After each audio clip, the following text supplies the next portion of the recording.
I never thought I'd reach a point in my life where I'd become invisible to my own children. For 65 years, I'd lived a life dedicated to others. My husband Robert, who passed 5 years ago, my 3 children who I raised with everything I had, and the community I served as a nurse for over 4 decades. Yet here I was, sitting alone in my kitchen on my birthday, staring at a phone that hadn't rung once all day. The digital clock on my microwave flipped to 11:58 p.m. 2 minutes left of my birthday.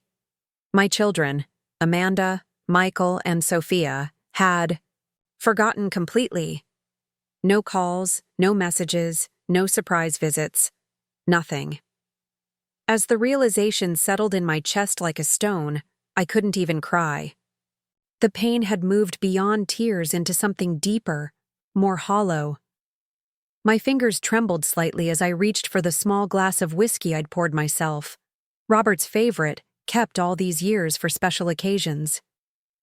The amber liquid caught the dim kitchen light as I swirled it, watching the clock tick over to midnight. "Happy birthday to me," I whispered to an empty room, taking a small sip as my birthday officially ended. It wasn't just any birthday either. 65 marked my official retirement from Bayshore Medical Center, where I'd worked since my late 20s. For the first time since I was a young woman, I had nowhere I needed to be tomorrow. No patients waiting for me, no colleagues counting on me. Just emptiness and the deafening silence of my too large house. The worst part was that all 3 of my children knew exactly what this birthday meant. We'd discussed my retirement dinner over our family group chat just 2 weeks earlier. Amanda had suggested a restaurant. Michael had promised to fly in from Chicago. Sophia had volunteered to handle decorations. Then, nothing. Complete radio silence for the past week. I'd sent a gentle reminder yesterday. Just confirming dinner plans for tomorrow? No response. I'd tried calling each of them throughout the day. All went to voicemail. I finished my whiskey and placed the glass in the sink, my movements mechanical. Maybe there was an emergency. Maybe all 3 of my adult children simultaneously had their phones break. Maybe there was a massive power outage affecting 3 different cities at once. Or maybe, a voice whispered from the deepest part of me, they simply didn't care enough to remember. The thought shouldn't have surprised me. The signs had been there, for years, but I'd been willfully blind to them. The Christmas visits that grew shorter each year. The calls that came less frequently. The grandchildren I saw mainly through social media posts rather than in person. I'd raised them to be independent, but I never expected to become irrelevant. My phone suddenly buzzed on the counter, sending my heart racing. Amanda. Finally. But it wasn't Amanda or any of my children. It was a text from an unknown number. "Mrs. Eleanor Davies? This is Charlie from Coffee Corner. Just wanted to check if you're still coming in tomorrow morning. Made your favorite lemon scones specially for your birthday. Hope it was a good one, Charlie." The young barista at the coffee shop 2 blocks from the hospital where I'd stopped nearly every morning for the past 15 years. A lump formed in my throat as I typed back, "Thank you, Charlie. That's incredibly thoughtful. I'll be there." At least someone had remembered. The next morning, I dressed with particular care. A deep blue dress I rarely wore, pearl earrings Robert had given me on our 20th anniversary, and a touch more makeup than usual. If my children couldn't be bothered to celebrate with me, I would celebrate myself. 65 years on this earth, 42 years of nursing, 38 years of marriage, and 3 children raised to adulthood. I had earned this much dignity. Coffee Corner was busy when I arrived, the morning rush in full swing. The bell above the door chimed as I entered, and almost immediately I spotted Charlie behind the counter. He couldn't have been more than 25, with curly black hair perpetually escaping from whatever attempt he made to control it, and warm brown eyes that lit up when he saw me. "Mrs. Davies!" he called out over the din of the crowded cafe. "Give me just 1 minute!" I found an empty table near the window and settled in, watching the familiar faces of hospital staff grabbing their morning coffee before their shifts. So many of them I'd worked with over the decades. Doctors who had once been nervous residents under my guidance. Nurses who had started their careers looking to me for advice. A few noticed me and waved, but most were too preoccupied with their own lives to stop and chat. Charlie appeared at my table a few minutes later, carefully balancing a tray with my usual tea, a lemon scone that was clearly fresh from the oven, and something I hadn't ordered, a small cupcake with a single candle stuck in its frosting. "Happy belated birthday," he said, setting everything down with a flourish. "Tea and scone on the house today." My eyes stung with unexpected tears. "Charlie, you didn't have to." "Of course I did," he interrupted with a grin. "You've been starting my mornings with your smile for what, 3 years now? Ever since I started working here. It's the least I could do." I blinked hard, willing the tears not to fall. 3.5, actually. Charlie pulled out a lighter from his apron pocket and lit the candle. "Make a wish, Mrs. Davies." I felt foolish, a 65-year-old woman making a birthday wish in a busy coffee shop, but the sincerity in Charlie's eyes stopped me from objecting.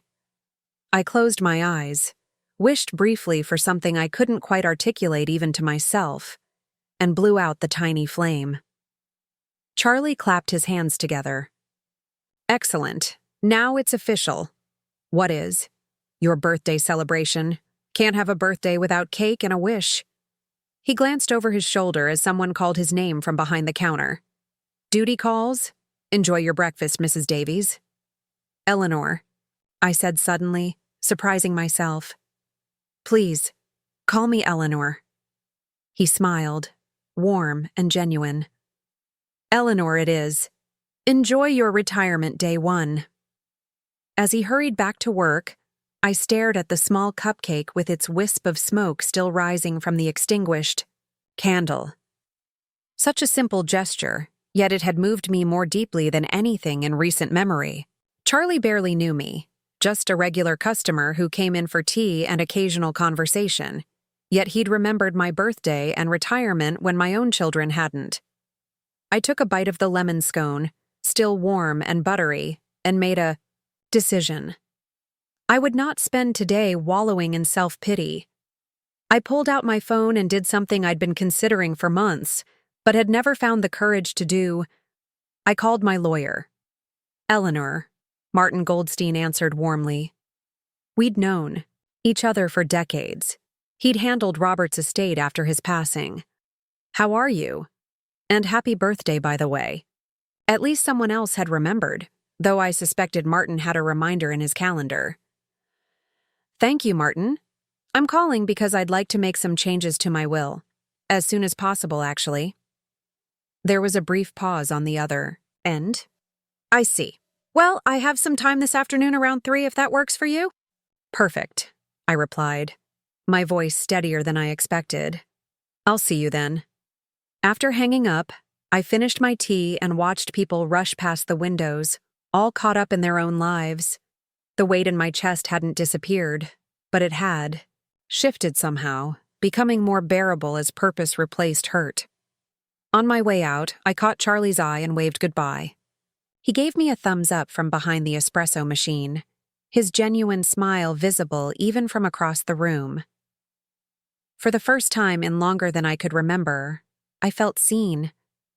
Martin's office hadn't changed in the 20 years I'd been visiting. Him, the same dark wood paneling, leather chairs showing signs of age but still elegant, and the ever-present scent of coffee and old books. It was comforting in its familiarity, like stepping into a past where things made more sense.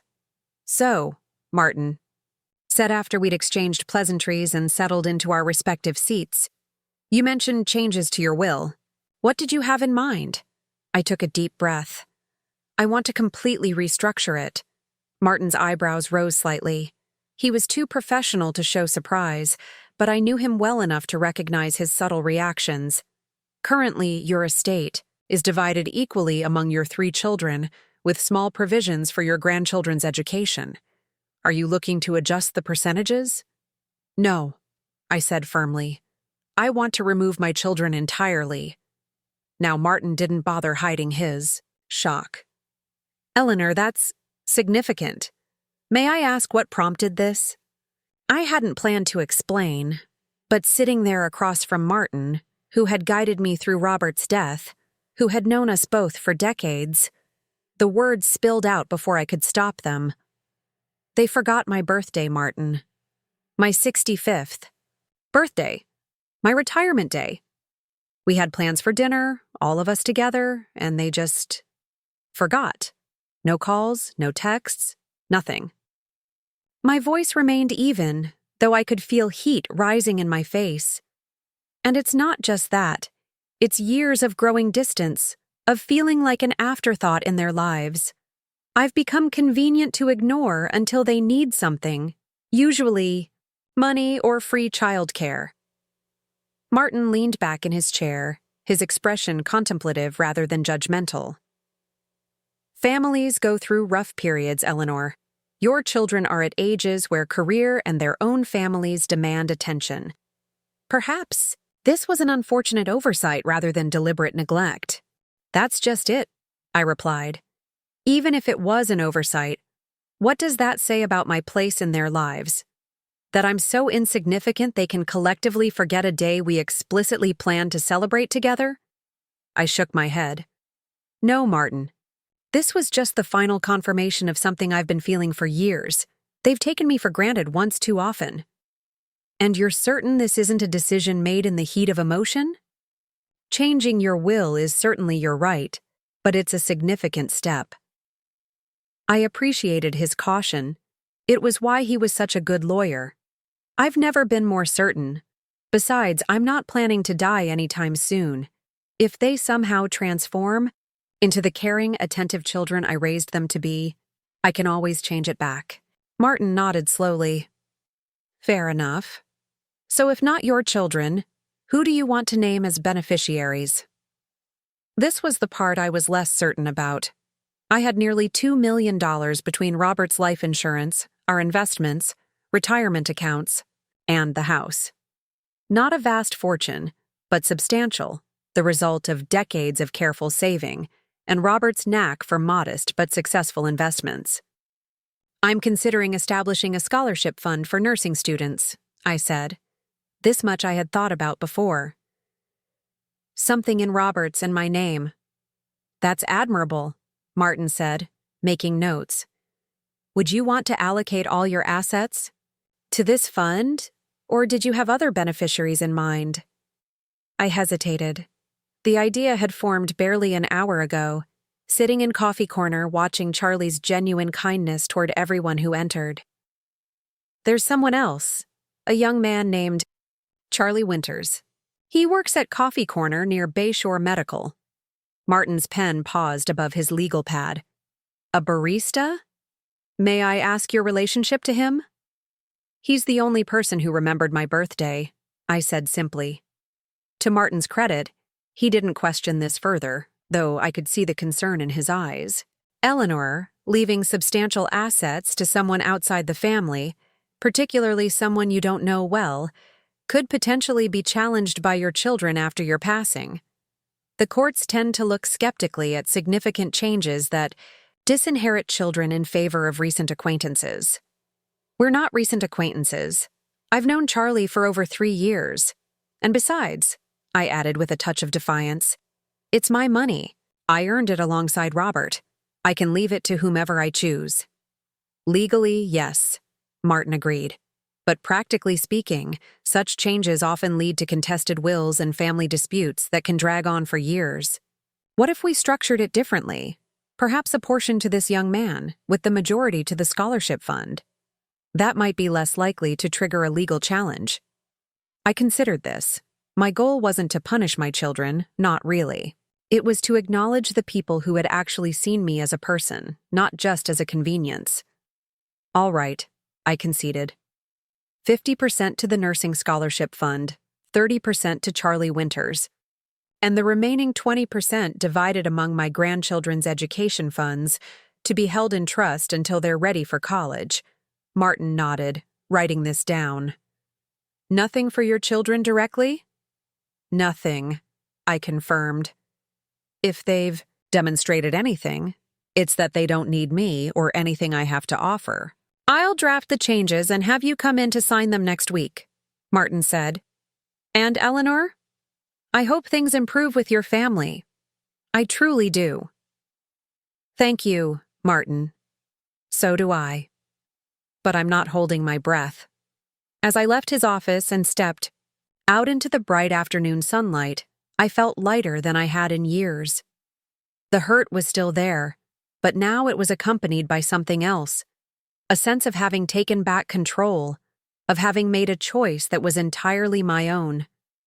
For too long, I'd defined myself by my relationships to others. Robert's wife, the children's mother, the hospital's head nurse. Now, for the first time in over 4 decades, I was just Eleanor.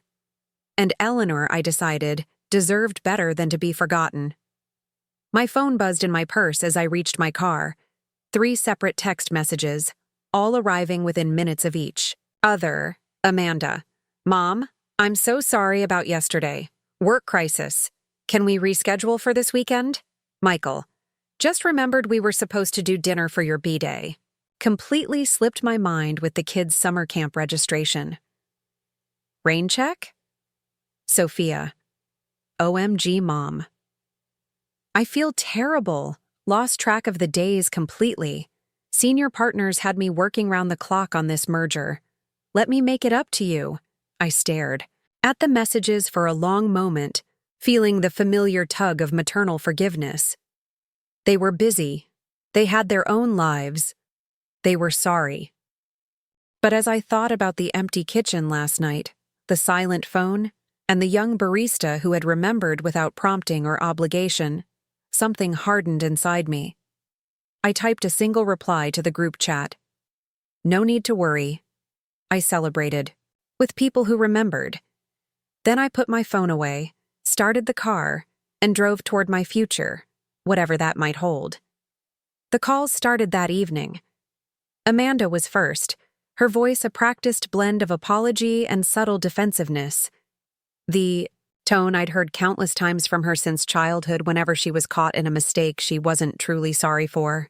Mom, I feel terrible about yesterday, she began, the background noise suggesting she was calling from her car. The Henderson account fell apart at the last minute, and I was stuck in emergency meetings until midnight. I completely lost track of what day it was.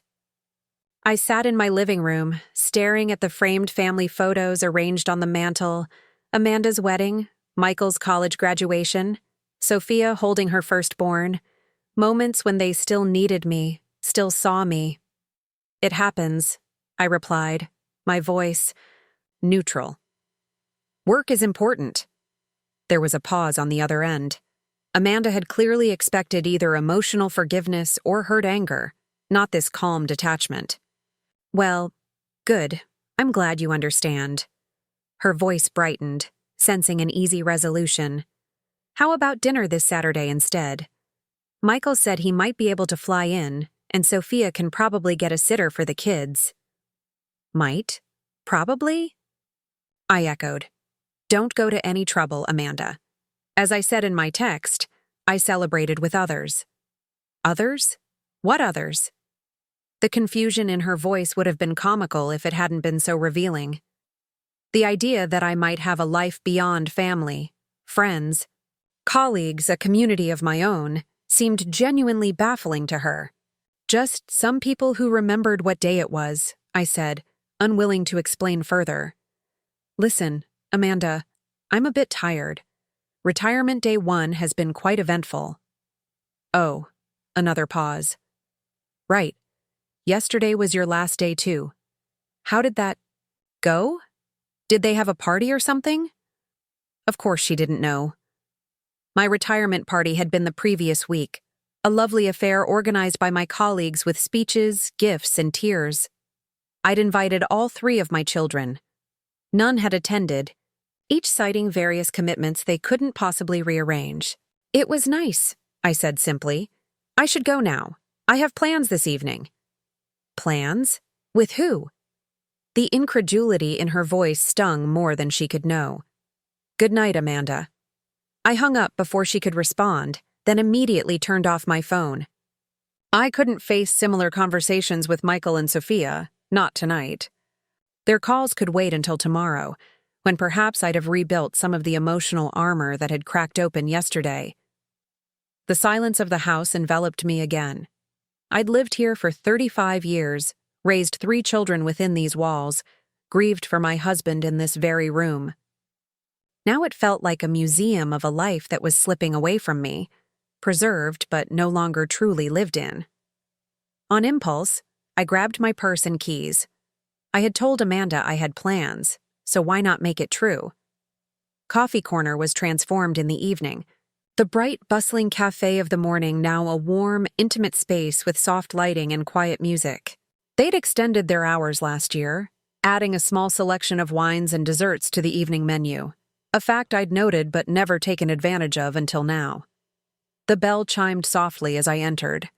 Only a handful of tables were occupied, mostly by young people with laptops or books spread before them. Behind the counter, Charlie looked up from the drink he was preparing, surprise flickering across his face before giving way to a genuine smile. "Eleanor, twice in one day, we're honored." His use of my first name, granted just this morning, gave me an unexpected flutter of pleasure. How long had it been since someone had spoken my name with such simple warmth? I found myself at loose. "Ends this evening," I explained, approaching the counter. "Thought I'd see what Coffee Corner looks like after dark." "Perfect timing," Charlie said, gesturing to a small chalkboard propped on the counter. "We just got a new dessert wine and that pairs amazingly with our chocolate torte. Care to be my test subject? On the house, of course." Under normal circumstances, I might have demurred, made an excuse about watching my sugar intake or needing to get home. But today was not normal circumstances. "I'd be delighted," I said instead. Charlie directed me to a quiet corner table by the window, away from the students with their books and computers. "Prime real estate," he said with a wink. "Only for our VIP customers." A few minutes later, he brought over a small tray with 2 glasses of amber-colored wine and 2 slices of what looked like the richest chocolate cake I'd ever seen. "You're joining me?" I asked, surprised. "If you don't mind? My break's due and Katie can handle the counter." He nodded toward a young woman arranging pastries in the display case. "Besides, I've been dying to try this pairing myself, and dessert is always better with company." I gestured to the empty chair across from me. "Please." Charlie settled in, his lanky frame folding somewhat awkwardly into the small cafe chair. Up close, I noticed details I'd missed during our brief morning interactions. A small scar near his right eyebrow, the slight crookedness of his smile, the way his eyes crinkled at the corners despite his youth. "To retirement," he said, raising his glass. "May it be everything you hoped for." I clinked my glass against his. "And to remembering what matters." We sipped the wine, which was indeed excellent, sweet but not cloying, with complex notes of vanilla and something darker I couldn't quite identify. "This is wonderful," I said, genuinely impressed. I didn't realize Coffee Corner had such sophisticated offerings. "The owner's trying to draw an evening crowd," Charlie explained. "Diversify a bit, you know. Mornings are always busy with the hospital staff, but evenings were dead until we started the wine and dessert menu last year. Smart business move." "Yeah, Elaine, the owner, she's pretty savvy." He took a bite of the torte and closed his eyes briefly in appreciation. "God, that's good. Our baker is a genius." I tried the cake and had to agree. It was possibly the best chocolate torte I'd ever tasted, rich and velvety with just a hint of something citrusy. "So," Charlie said after we'd both savored a few more bites, "how's the first day of retirement treating you?" I considered deflecting with a simple, "Fine, thank you." But something about the genuine interest in his eyes made me answer honestly. "Illuminating?" I said finally. Not at all what I expected. "Illuminating," he repeated, nodding thoughtfully. "That's a good word. Better than good or bad, more nuanced." Life rarely gives us experiences that are simply good or bad, I said. Especially at my age. Charlie laughed, a warm, genuine sound. At your age? You talk like you're ancient. My grandmother is 87 and still insists on climbing ladders to clean her gutters, despite our collective panic. She sounds like my kind of woman. Oh, you'd like Nana Winters. Stubborn as they come, but with a heart the size of Texas. He took another sip of wine. She raised me after my parents died. Car accident when I was 8. The casual way he dropped this information, not seeking pity or making it a dramatic revelation, just stating a fact of his life, caught me off guard. I'm sorry, I said softly. That must have been incredibly difficult. He shrugged slightly. It was. But Nana made it easier. She never tried to replace my parents, never pretended the situation wasn't terrible.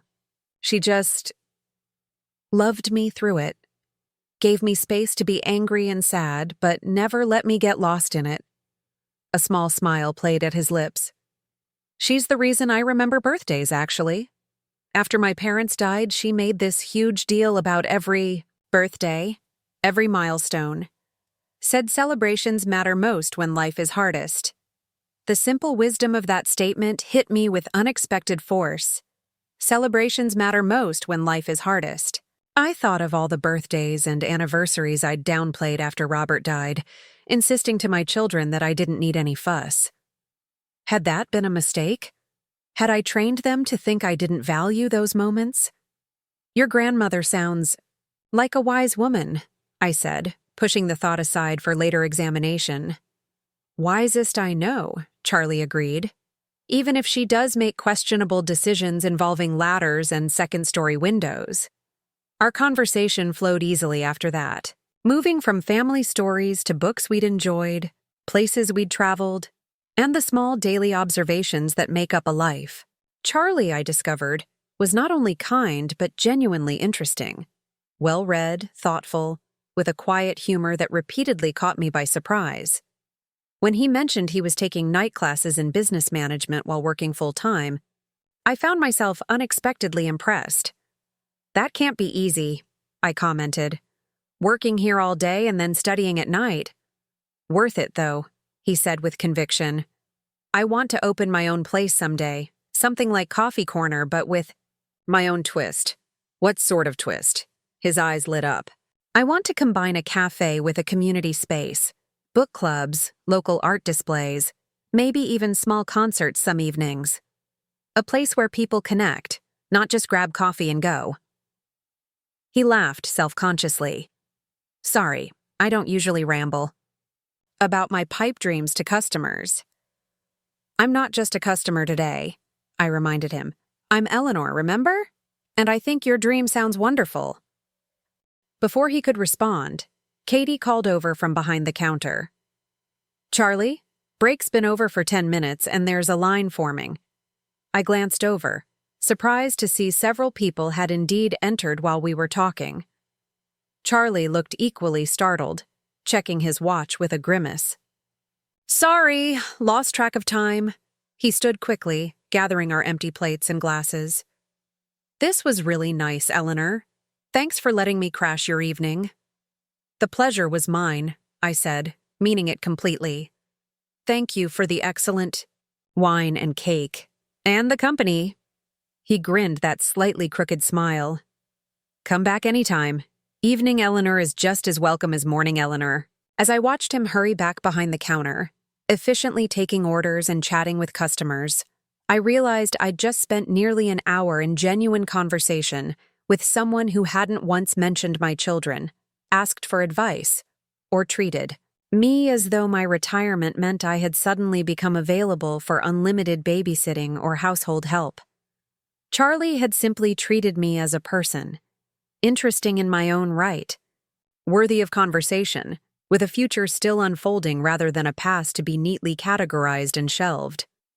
The realization was both refreshing and deeply sad. When I returned home and turned my phone back on, there were 7 missed calls. 3 from Amanda, 2 each from Michael and Sophia, and a flurry of text messages ranging from concerned to indignant. Mom, why aren't you answering? Are you okay? Mom, seriously, we're getting worried. Please call one of us back. This isn't like you. What people were you celebrating with? The last message, from Sophia, sent just 20 minutes ago, was particularly telling. If you're trying to make us feel guilty, it's working. But this silent treatment is childish. We apologized. What more do you want? I sat on the edge of my bed, phone in hand, a strange calm settling over me. What did I want? It was such a simple question, yet no one had asked me that in years. Perhaps not since Robert had died. What did Eleanor want? Not as a mother or a widow or a nurse, but as herself? I didn't know. But I was beginning to think it might be worth finding out. I composed a single message to the group chat. I'm fine. Was out for the evening with friends.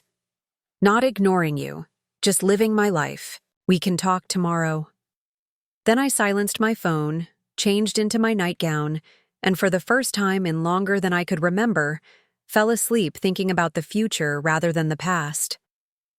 Martin's office was as comfortingly unchanged as it had been yesterday. The familiar smell of leather and old books greeting me as his assistant showed me in. Eleanor, Martin said, rising from behind his desk. I wasn't expecting you back so soon. I haven't had time to draft the new will yet. I know, I said, settling into the visitor's chair. I'm not here about the will, at least not directly. Martin raised an eyebrow, but sat back down, folding, his hands on his desk with the patient attention that made him such an excellent lawyer. What can I help you with, then? I took a deep breath. The idea had come to me during the night, crystallizing in those quiet moments between sleep and waking. I want to establish a trust, I said, not just as part of my estate after I'm gone, but something active now, while I'm alive. Martin's expression remained neutral, but I could see his interest was piqued. What kind of trust did you have in mind? A small business investment trust, I said, the word sounding strange even to my own ears. I want to help someone start a cafe. Now both of Martin's eyebrows rose. A cafe? This is unexpected, Eleanor. May I ask what's prompted? This interest in the restaurant business? I explained about Charlie, about his dream of a combined cafe and community space, about his work ethic and the kindness he'd shown not just to me, but to everyone who entered Coffee Corner. This young man clearly made quite an impression, Martin said when I finished.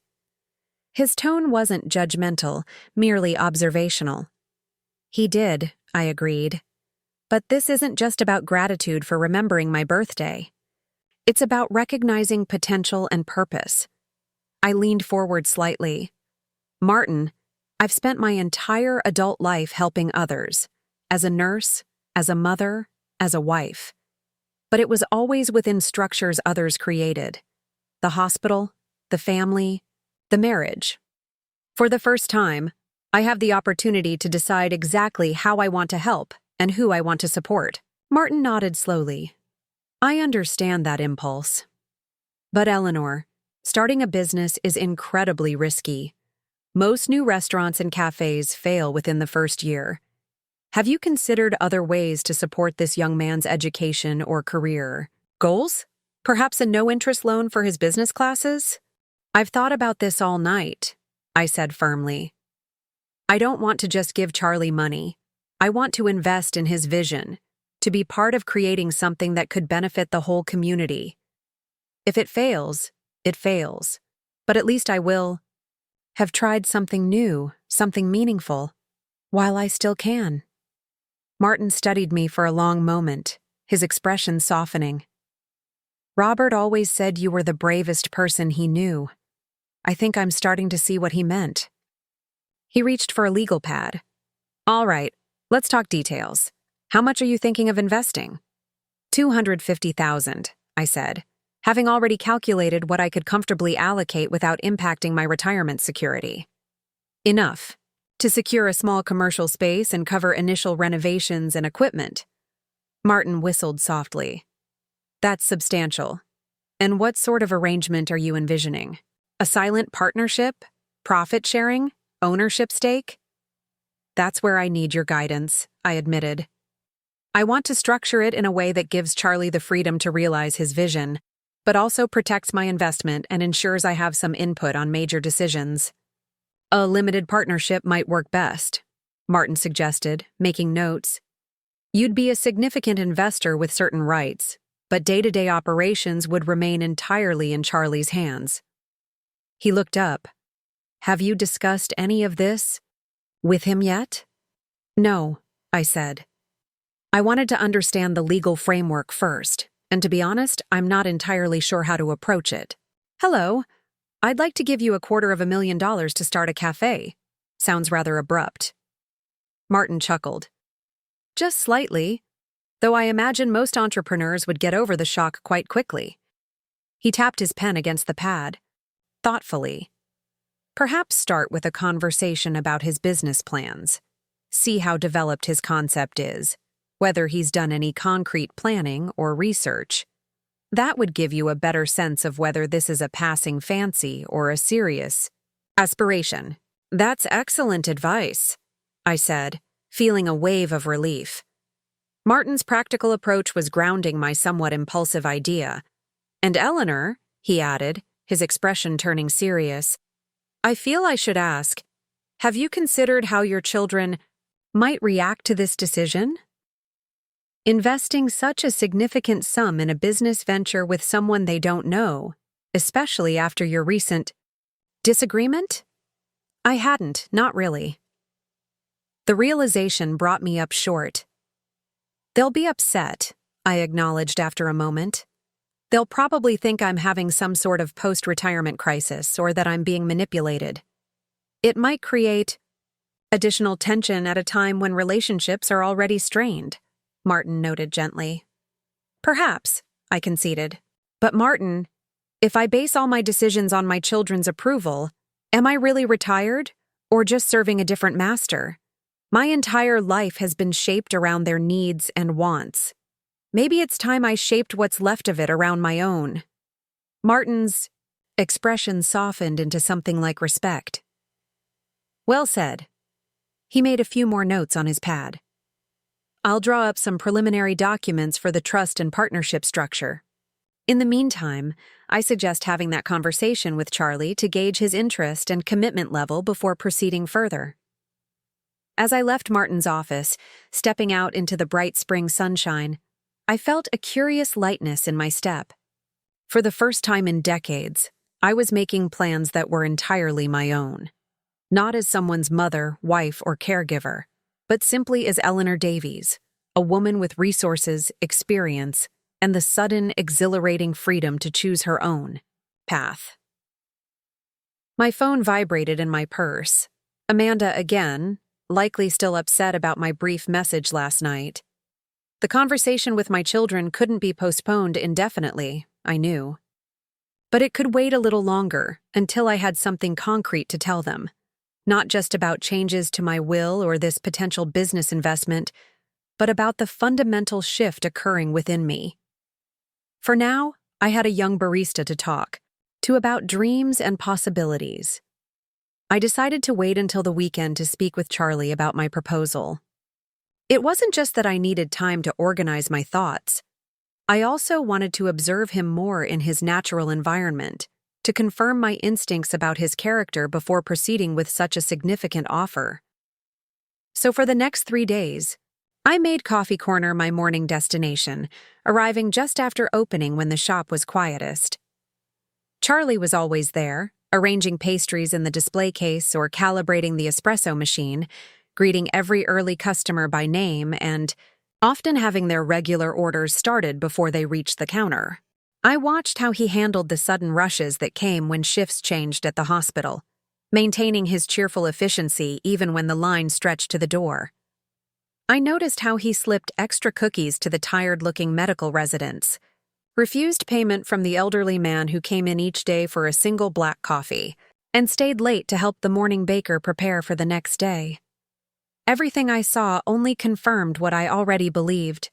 Charlie Winters was someone special, hardworking, genuinely kind, and possessed of that rare ability to make each person feel singularly valued in his presence. Meanwhile, my children continued their campaign of concern and increasing irritation.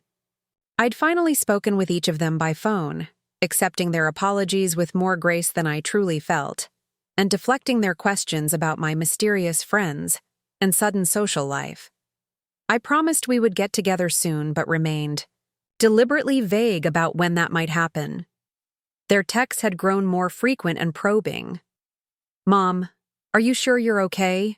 You're acting different. Who are these people you're suddenly spending so much time with? Amanda said you were out at night? Since when do you go out in the evenings?" It was almost amusing how disoriented they seemed by the idea that I might have an independent life, as though my existence had been in suspended animation between their visits and calls, activated only when they needed me. By Saturday morning, I had made up my mind. After Martin had sent over the preliminary documents for the business trust and partnership structure, I'd spent hours reviewing them, making notes, and imagining various scenarios. The more I considered it, the more right it felt. Coffee Corner was quiet when I arrived at 10, the morning rush having subsided. Charlie was wiping down tables, humming softly to himself, but looked up with a bright smile when the bell announced my arrival. "Eleanor, right on schedule. I've been saving a blueberry muffin for you. Fresh batch just came out of the oven." "That sounds lovely," I replied, settling at my usual table by the window. "But I was wondering if you might be able to join me for a few minutes. There's something I'd like to discuss with you." A flicker of curiosity crossed his face, but he nodded. "Sure thing. Let me just finish these tables and grab those muffins. Coffee today or sticking with tea?" "Tea would be perfect, thank you." As he moved behind the counter to prepare our drinks, I took a deep breath, trying to calm the unexpected flutter of nerves in my stomach. What if he thought my proposal was strange or inappropriate? What if he felt awkward or obligated? There were so many ways this conversation could go wrong. But when Charlie returned with a tray bearing 2 steaming mugs and muffins still warm enough to melt the butter on top, his open, interested expression settled my nerves. He said everything, down, and slid into the chair across from me. "So," he said, breaking a piece off his muffin, "what's on your mind?" I took a sip of tea to gather my thoughts. "Charlie, I've been thinking about our conversation the other night, about your dream of opening your own cafe and community space." His eyes widened slightly. "You remember that? I was honestly rambling." "It didn't sound like rambling to me," I said. "It sounded like a well-considered vision. And I'm curious, how serious are you about this plan? Is it something you're actively working toward, or more of a someday hope?" Charlie sat up straighter, his expression shifting from casual to thoughtful. "It's definitely more than a hope. I've been saving for it since I started working here, taking business classes specifically, with that goal in mind." He hesitated, then added, "I've even started scouting potential locations and pricing equipment, just to get a realistic sense of the startup costs." This was exactly what I'd hoped to hear. "And what have you found?" "That I'll be saving for approximately 30 more years," he said with a rueful laugh. "Commercial property in this area is brutal, and espresso equipment costs more than my car. But I'm not giving up. I've got about 18,000 saved so far, and I'm looking into small business loans once I finish my degree next year." I nodded, impressed by his pragmatism. "Have you created a formal business plan yet?" Now his eyes narrowed slightly, curiosity giving way to mild confusion. "I have a draft for my business planning class. It needs work, but the basic framework is there." He tilted his head. "Eleanor, these are unusually specific questions for morning coffee chat." I smiled, appreciating his directness. "You're right, they are. I have a proposition for you, Charlie, and I wanted to make sure I wasn't overstepping or making assumptions about your goals." Taking another steadying breath, I continued.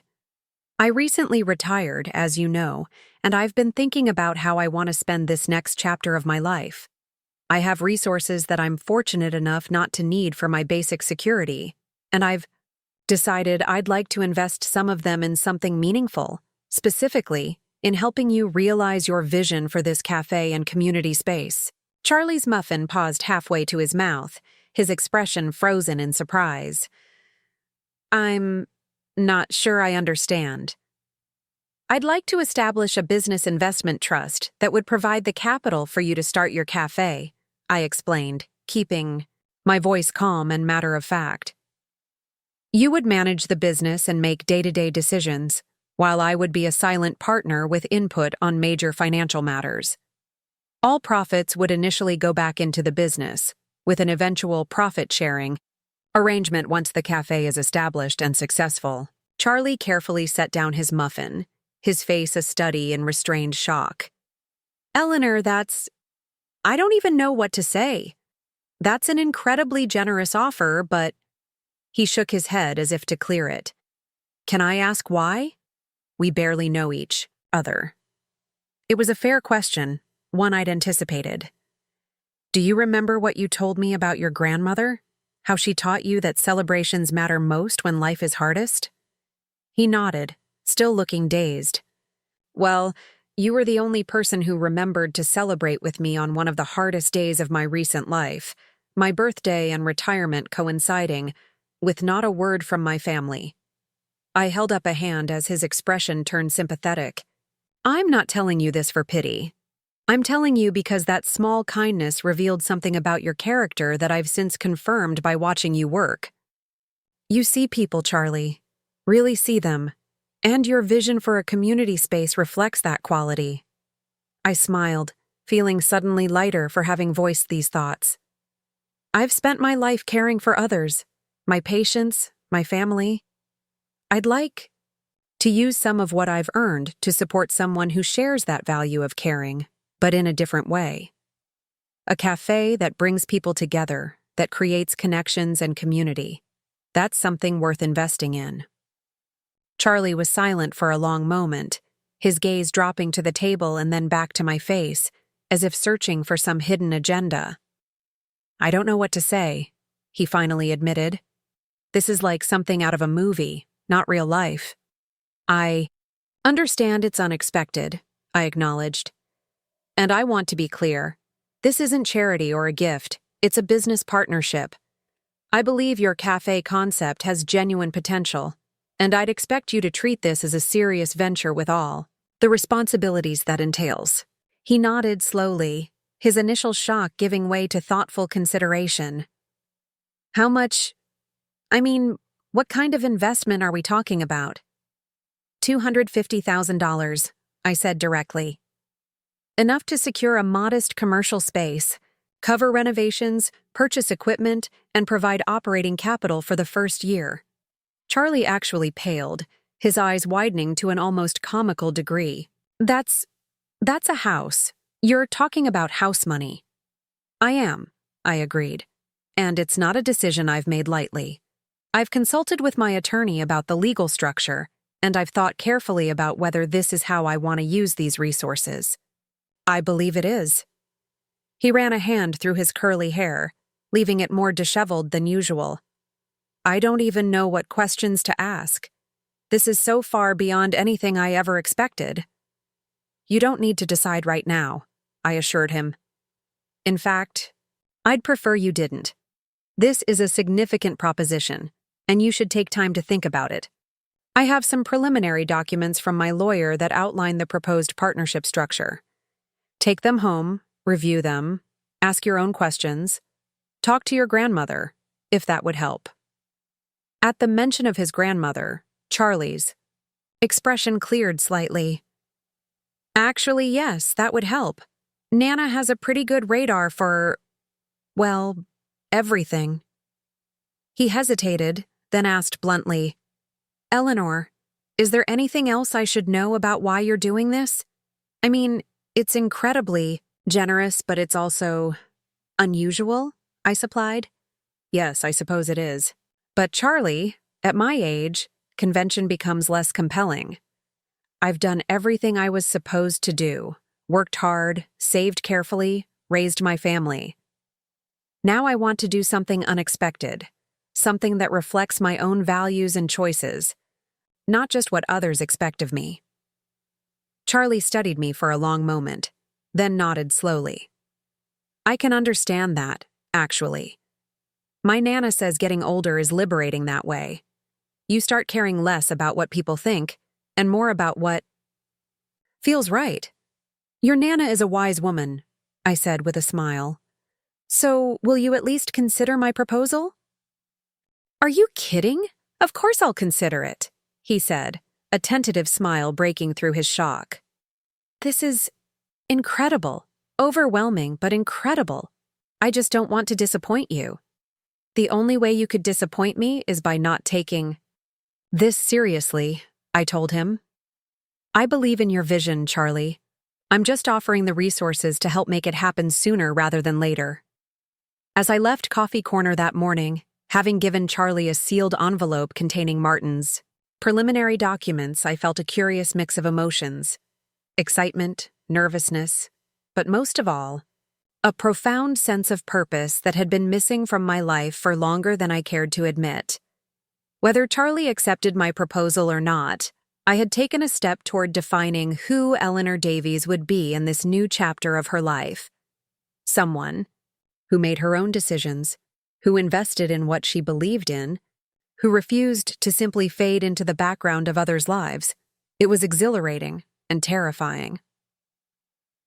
Michael was waiting on my front porch when I returned home, sitting on the white wicker chair Robert had restored the summer before his heart attack. He stood as I pulled into the driveway, his expression a complicated mix of concern and annoyance. My middle child had always been the peacemaker of the family, the one who smoothed ruffled feathers and mediated disputes.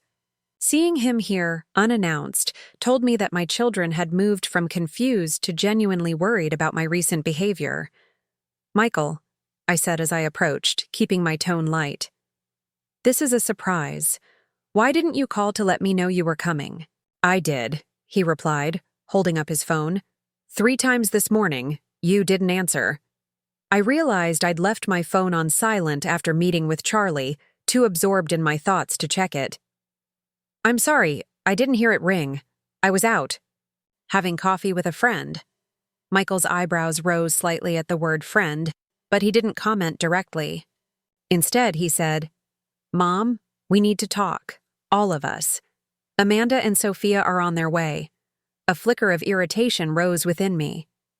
You arranged a family meeting without asking if it was convenient for me? Michael had the grace to look slightly embarrassed. We're worried about you, Mom.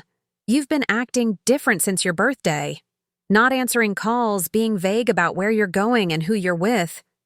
It's not like you. Perhaps you don't know what's like me as well as you think, I replied, more sharply than I'd intended. Softening my tone, I added, but come inside. If we're having a family discussion, we might as well be comfortable. As I unlocked the front door, Michael followed close behind, his concern almost palpable. Mom, no one's attacking you. We just want to make sure you're okay. The living room was exactly as I'd left it that morning, a half-drunk cup of tea on the side table, the newspaper open to the crossword I'd been working on, reading glasses perched on top. Evidence of a quiet, ordinary life. Michael glanced around as if expecting to find some dramatic change that would explain my behavior. Would you like some coffee? I asked, slipping off my light jacket and hanging it by the door. Or tea? Coffee would be great, Michael said, trailing me to the kitchen. As I busied myself with the coffee maker, he leaned against the counter, watching me with the careful attention he might give to a patient with concerning symptoms. My son had followed in my footsteps into healthcare, becoming a physical therapist, specializing in geriatric care. The irony that he was now treating me like one of his elderly patients was not lost on me. So, I said as the coffee began to brew, what exactly has prompted this emergency family summit? The fact that I didn't immediately forgive everyone for forgetting my birthday? Or that I've mentioned having friends you don't know about? Michael sighed, running a hand through his hair, a gesture so reminiscent of his father that it momentarily caught my breath. Mom, it's not about the birthday. We all feel terrible about that, truly. It's about, well, Amanda said you changed your will? I stilled, my hand halfway to retrieving mugs from the cabinet. And how exactly would Amanda know that? Michael looked uncomfortable. She called Martin's office to discuss some questions about Dad's trust fund for the kids' college accounts. His assistant mentioned you'd been in twice last week about changes to your will. Amanda was concerned. Anger flared hot and sudden in my chest. So Amanda has been checking up on me behind my back? Interrogating my lawyer's staff about my personal business? She wasn't interrogating anyone, Michael protested. It just came up in conversation. That is not the kind of information that just comes up in conversation, Michael, and you know it. I set the mugs down on the counter with more force than necessary. Martin will be hearing from me about his staff's discretion. Michael raised his hands in a placating gesture. Mom, please, no one's trying to invade your privacy. We're just worried. First the missed birthday dinner, then you're suddenly ignoring calls and going out at night with mysterious friends. And now changing your will? Can you see how that might concern us? Before I could respond, the doorbell rang, announcing the arrival of my other children. Michael gave me an apologetic look before going to let them in. I stayed in the kitchen, pouring the coffee and taking deep breaths to calm my rising indignation. My children had always been respectful of my boundaries, or so I'd thought. Learning that Amanda had been snooping into my legal affairs left me feeling violated in a way I hadn't expected. It confirmed something I'd been reluctant to acknowledge. That they still saw me as someone to be managed, rather than an autonomous adult with the right to make my own decisions. I heard them in the hallway, Amanda's authoritative tone, Sophia's softer murmurs, Michael's placating responses. Squaring my shoulders, I picked up the tray with coffee and stepped into the living room where my 3 children were now arranged like a tribunal. Amanda, pacing by the fireplace, Sophia perched nervously on the sofa, Michael standing with his arms crossed by the door. Coffee, anyone? I asked, setting the tray on the coffee table. Amanda stopped pacing, her expression a mixture of concern and determination. At 42, my eldest had inherited my practical nature but none of my patience. She was a brilliant corporate attorney, formidable in the courtroom and, apparently, equally formidable when dealing with her supposedly wayward mother. Mom, she began without preamble, we need to talk about what's been going on with you. I raised an eyebrow as I took a seat in Robert's old armchair. What's been going on with me? You make it sound like I've been engaging in criminal activity? That's not what she means, Sophia interjected quickly, always the diplomat. My youngest at 38, she'd always been the most sensitive of my children, quick to smooth ruffled feathers. We're just concerned, Mom. You haven't been yourself lately. And what exactly does myself look like? I asked mildly, taking a sip of coffee. Please, enlighten me. Amanda made an impatient sound. Mom, don't be difficult. You know what we mean. You've never been the type to ignore calls or be vague about your whereabouts. And now we find out you're changing your will? What's going on? I set my cup down carefully, looking each of my children in the eye before responding. What's going on is that I'm 65 years old, retired, and apparently in need of reminding my adult children that my personal decisions, including my legal affairs, are exactly that, personal. But why the secrecy? Amanda pressed. If everything's fine, why not just tell us what changes you're making to your will? We're your family. Being family doesn't entitle you to information about my estate planning, I said firmly. And the fact that you felt it appropriate to interrogate Martin's staff about my private business is deeply concerning to me. Amanda had the grace to flush slightly. I didn't interrogate anyone. It came up naturally in conversation when I was It did not come up naturally, I interrupted, surprising even myself with my sharpness. Legal professionals don't casually mention client activities unless prompted, and you know it, Amanda. You went fishing for information, and that was completely inappropriate. Silence fell over the room, thick with tension. Michael shifted uncomfortably, while Sophia looked close to tears. Amanda's expression hardened into the stubborn look I recognized from her childhood, the one that always preceded a major argument. "You're right," she said finally, her tone clipped. "I asked specifically if you'd been in to see Martin. I was worried because you've been acting erratically, and I wanted to make sure everything was okay." "Erratically?" I echoed, genuinely baffled. "What on earth are you talking about?" "The silent treatment after your birthday," Amanda counted off on her fingers. "Going out at night when you never do. Talking about friends none of us have ever heard of. Being deliberately vague when we ask direct questions. And now changing your will without telling us. Mom, you have to admit, it's not like you." I looked at my children's concerned faces and suddenly felt bone-tired. They truly believed they were acting out of love, protecting me from some imagined crisis or manipulation. It would have been touching if it hadn't been so fundamentally misguided. "I appreciate your concern," I said finally, my voice softer. "But I need you all to understand something. I am not acting erratically. I am adjusting to a new phase of my life, retirement, and making decisions about how I want to spend my time, my energy, and yes, eventually my money. Those decisions are mine to make." "Of course they are," Sophia said quickly. "We just want to make sure you're making them for the right reasons, not because you're, I don't know, upset about the birthday thing." "The birthday thing," I repeated slowly. "You mean the fact that all three of my children completely forgot one of the most significant milestones in my life? My 65th birthday coinciding with my retirement after 42 years of nursing?" Michael winced. "We've all apologized for that, Mom. Multiple times. We feel terrible." "I know you do," I acknowledged. "And I've accepted your apologies.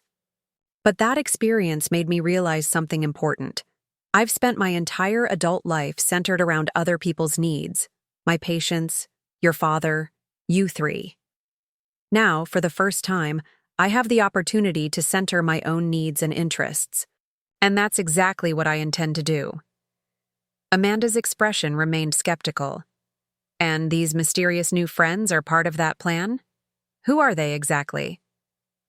I thought of Charlie, of his genuine kindness and the exciting possibility of helping bring his vision to life. But I wasn't ready to share that with my children, not yet. Not when they were already so quick to question my judgment. "They're people I've met through various channels," I said vaguely. "Fellow retirees, former colleagues, others with similar interests." "And what about the will?" Amanda pressed, not willing to let the main issue drop. "If everything's so innocent, why change it at all? And why not tell us about it?" I met her gaze steadily. "My will is my business, Amanda.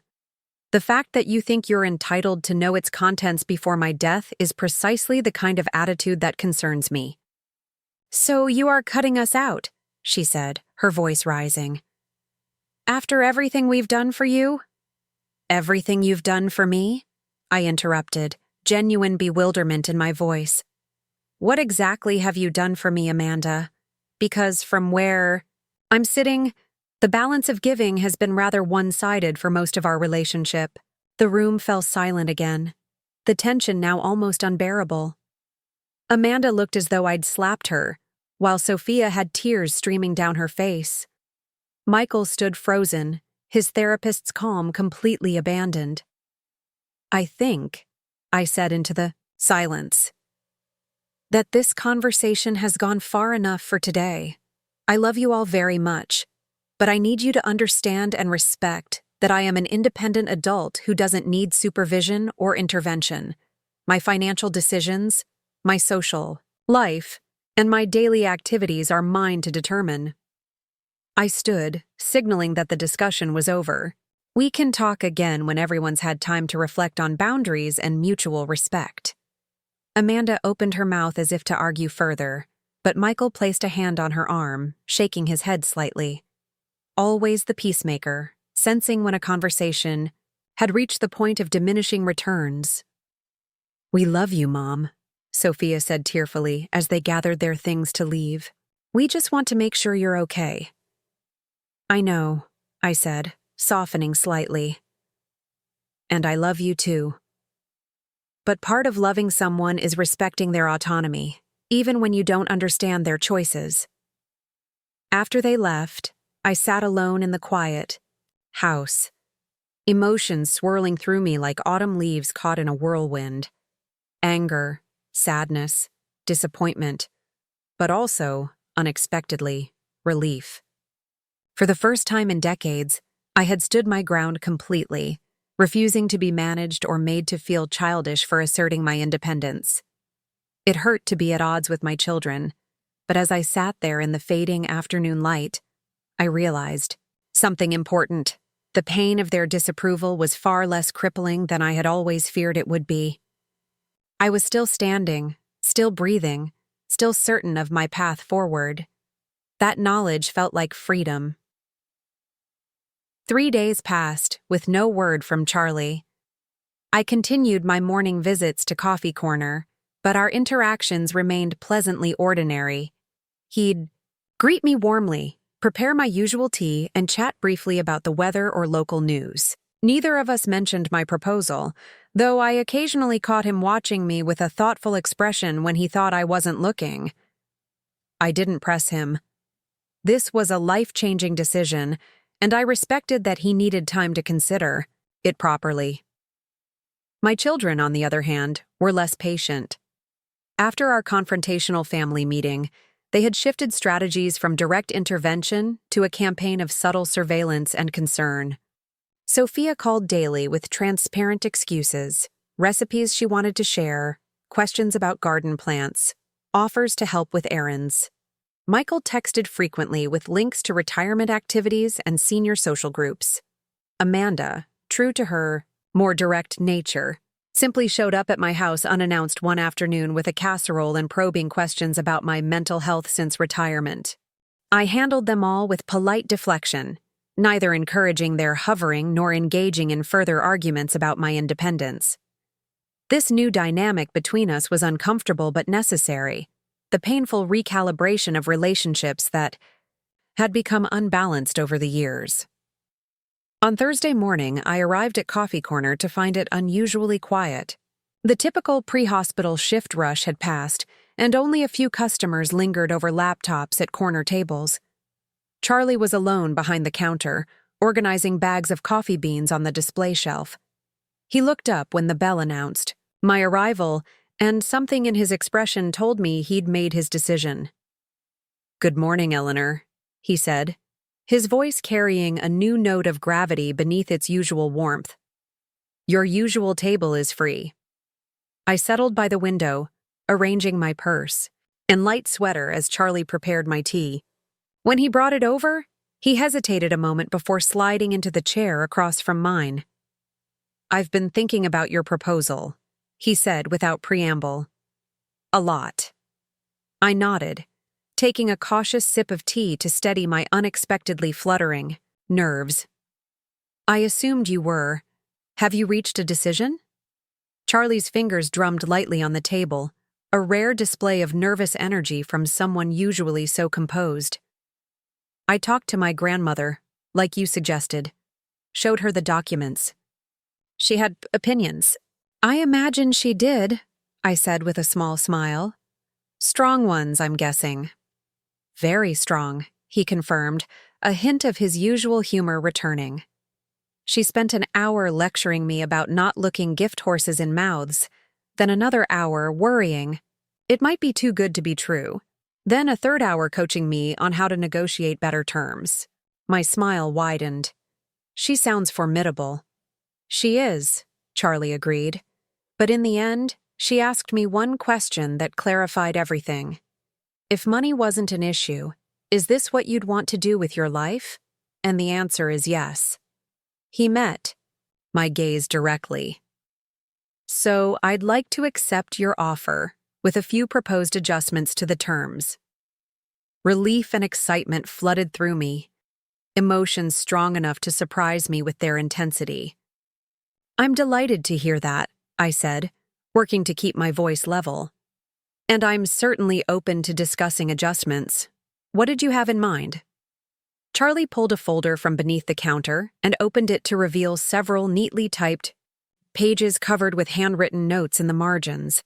The level of detail immediately impressed me. This was no hasty counteroffer, but a carefully considered response. "First," he said, "I appreciate the generous capital investment, but I'd like to modify the partnership structure. Rather than your proposed 40% ownership stake, I'd suggest 30%, with the understanding that I'd have an option to buy back an additional 10% after 5 years if the business is profitable." I nodded, pleasantly surprised by his business acumen. "That seems reasonable. You want a path to majority ownership." "Exactly," he confirmed. "I'd also like to formalize the advisory role I'm hoping you'll take.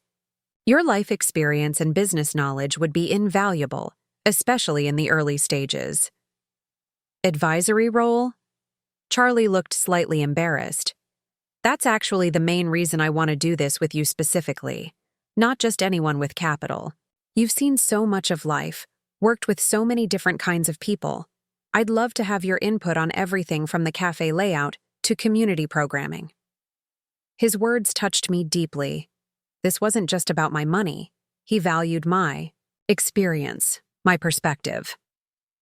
When was the last time anyone had made me feel that my lifetime of accumulated wisdom was an asset, rather than something to be tolerated or humored? "I'd be honored," I said simply. "What else?" We spent the next hour discussing details, profit-sharing percentages, timeline milestones, contingency plans. Charlie's proposal was thoughtful and surprisingly sophisticated, balancing optimism with practical caution. By the time the morning rush began trickling in, we had agreed on the basic framework of our partnership. "I'll have Martin review these changes and draft a revised agreement," I said, gathering my things as Charlie stood to return to work. "Assuming there are no legal concerns, we could finalize everything next week."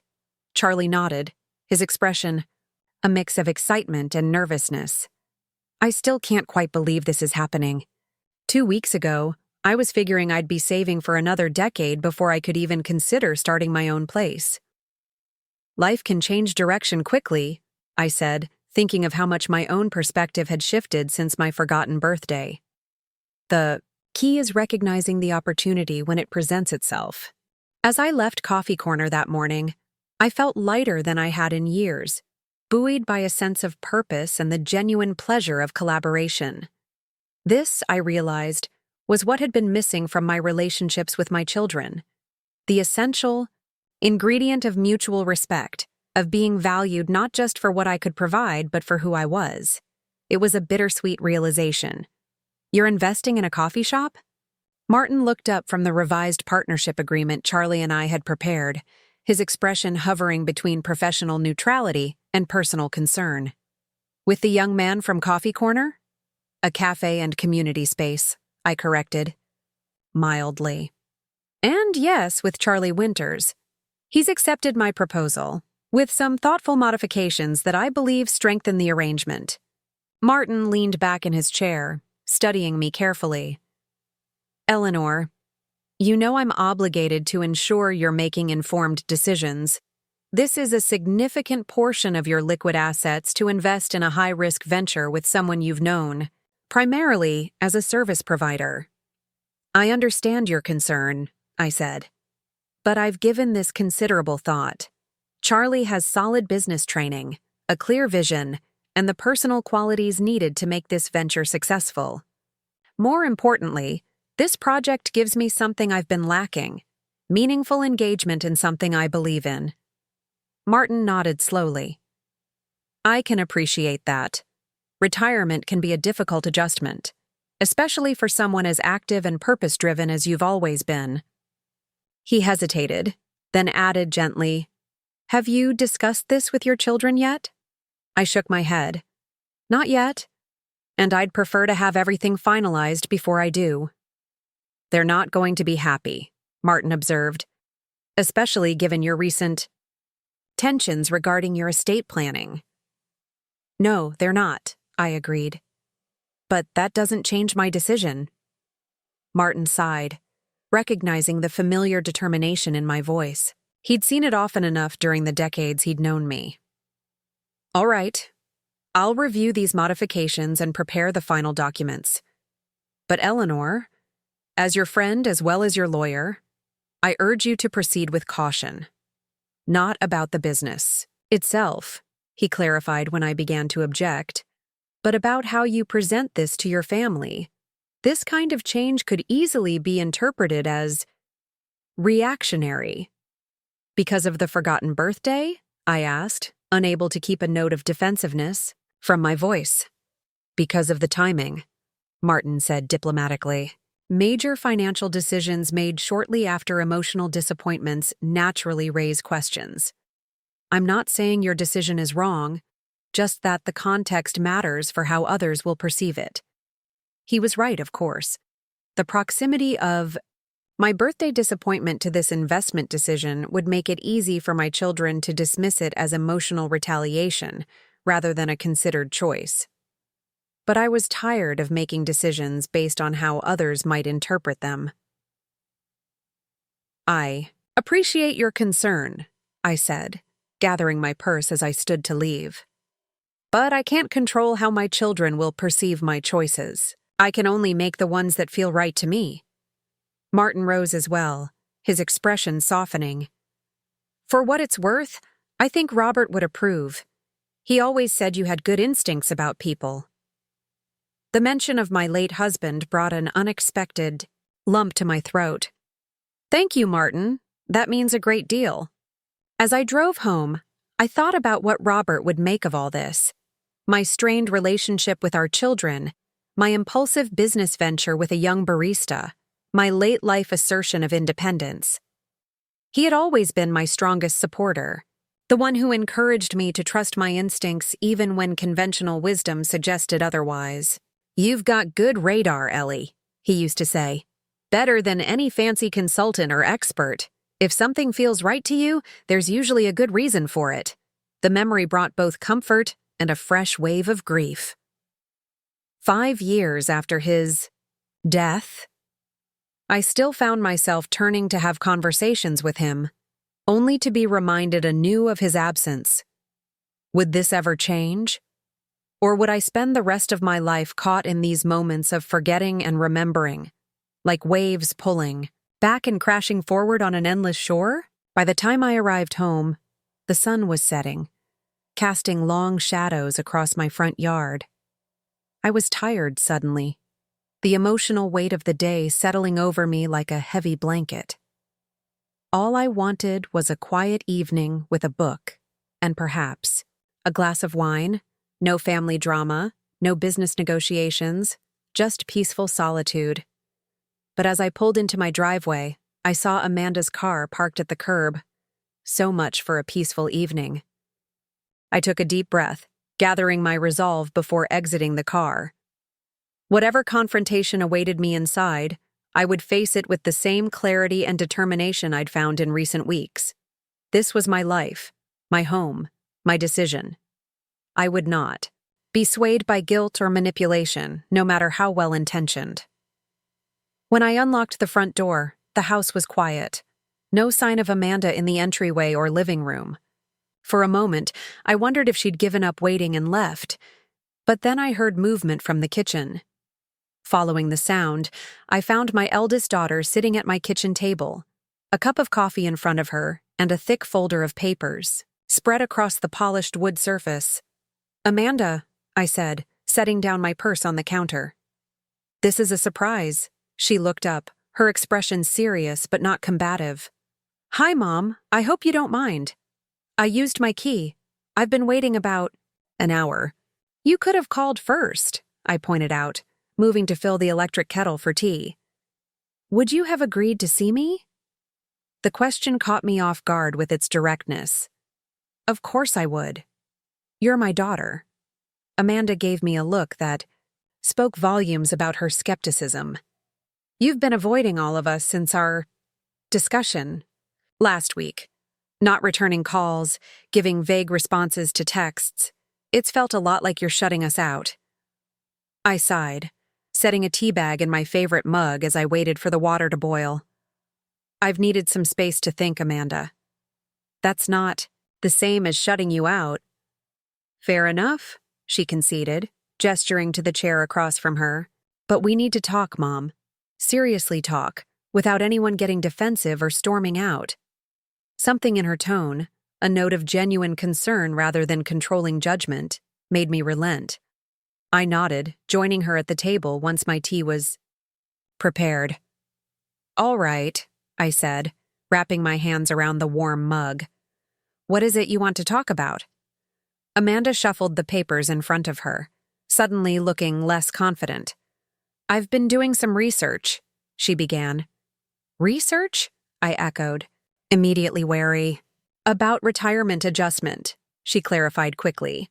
About how major life transitions can sometimes trigger significant behavioral changes. I felt my shoulders tense. Amanda, if this is another attempt to suggest I'm having some sort of breakdown.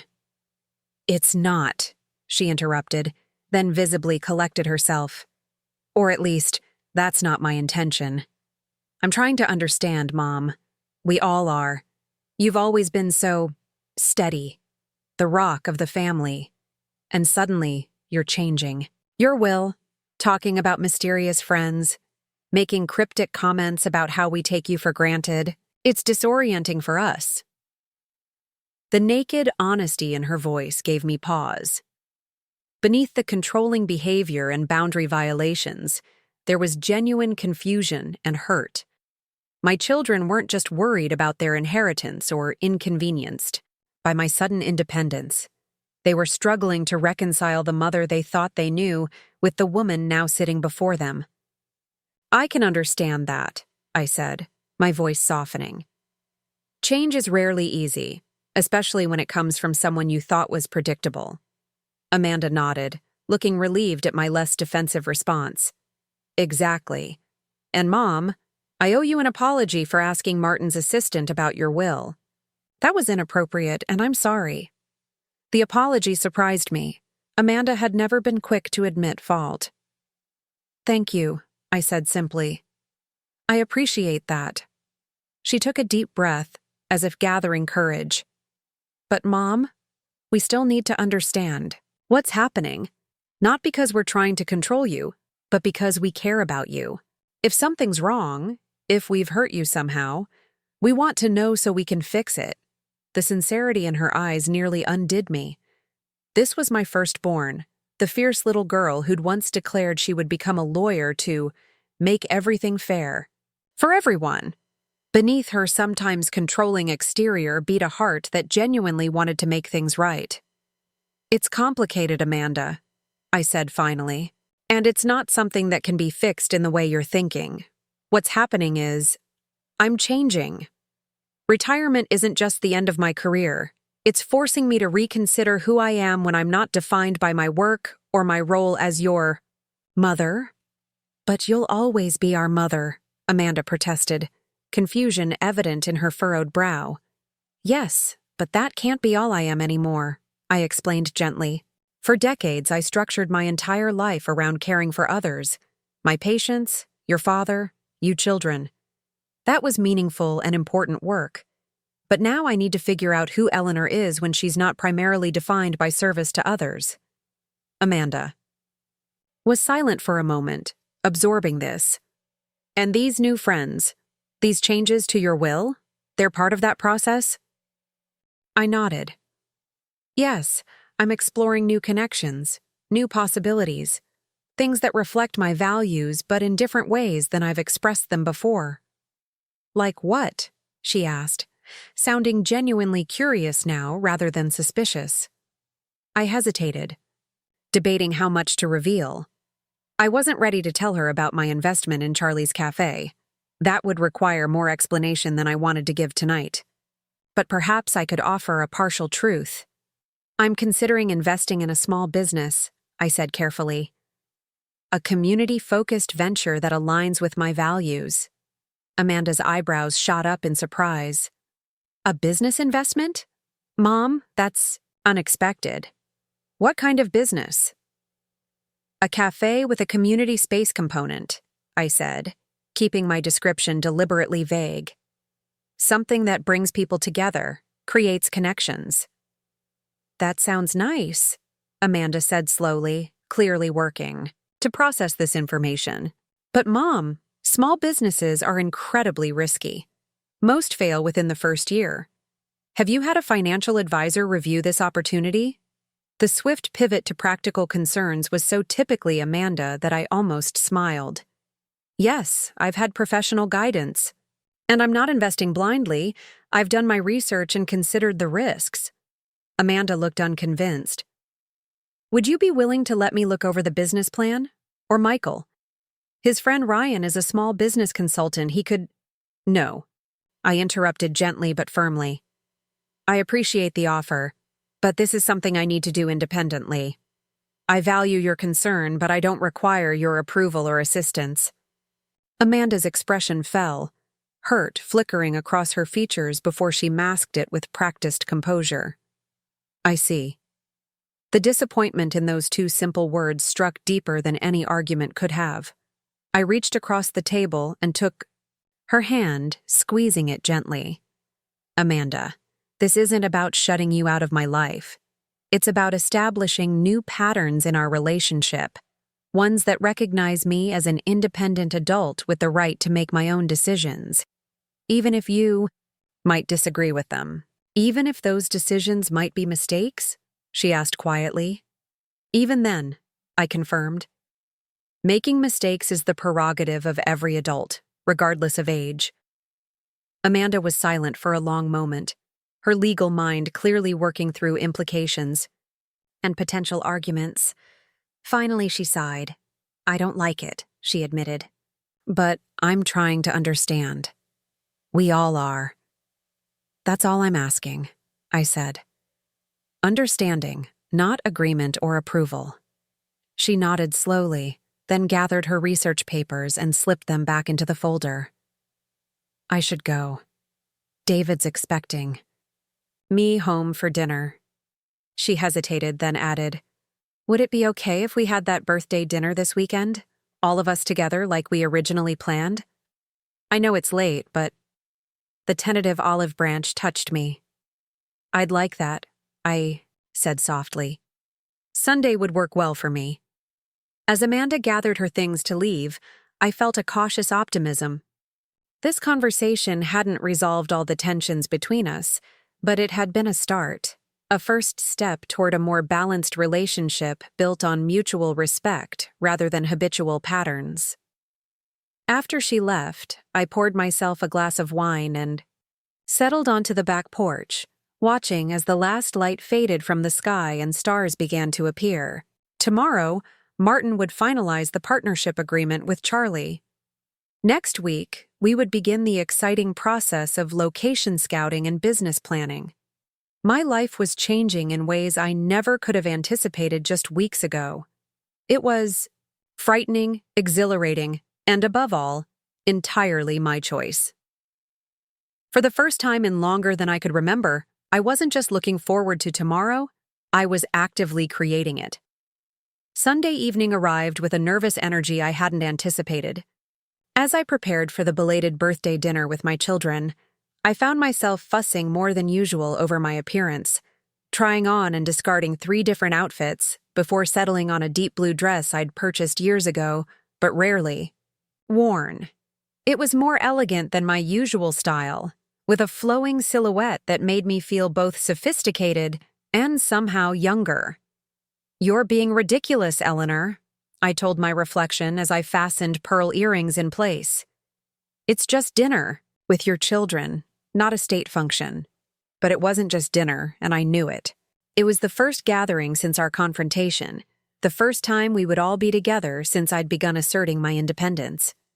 More significantly, I plan to tell them about my investment in Charlie's Cafe tonight, before they could hear about it through other channels.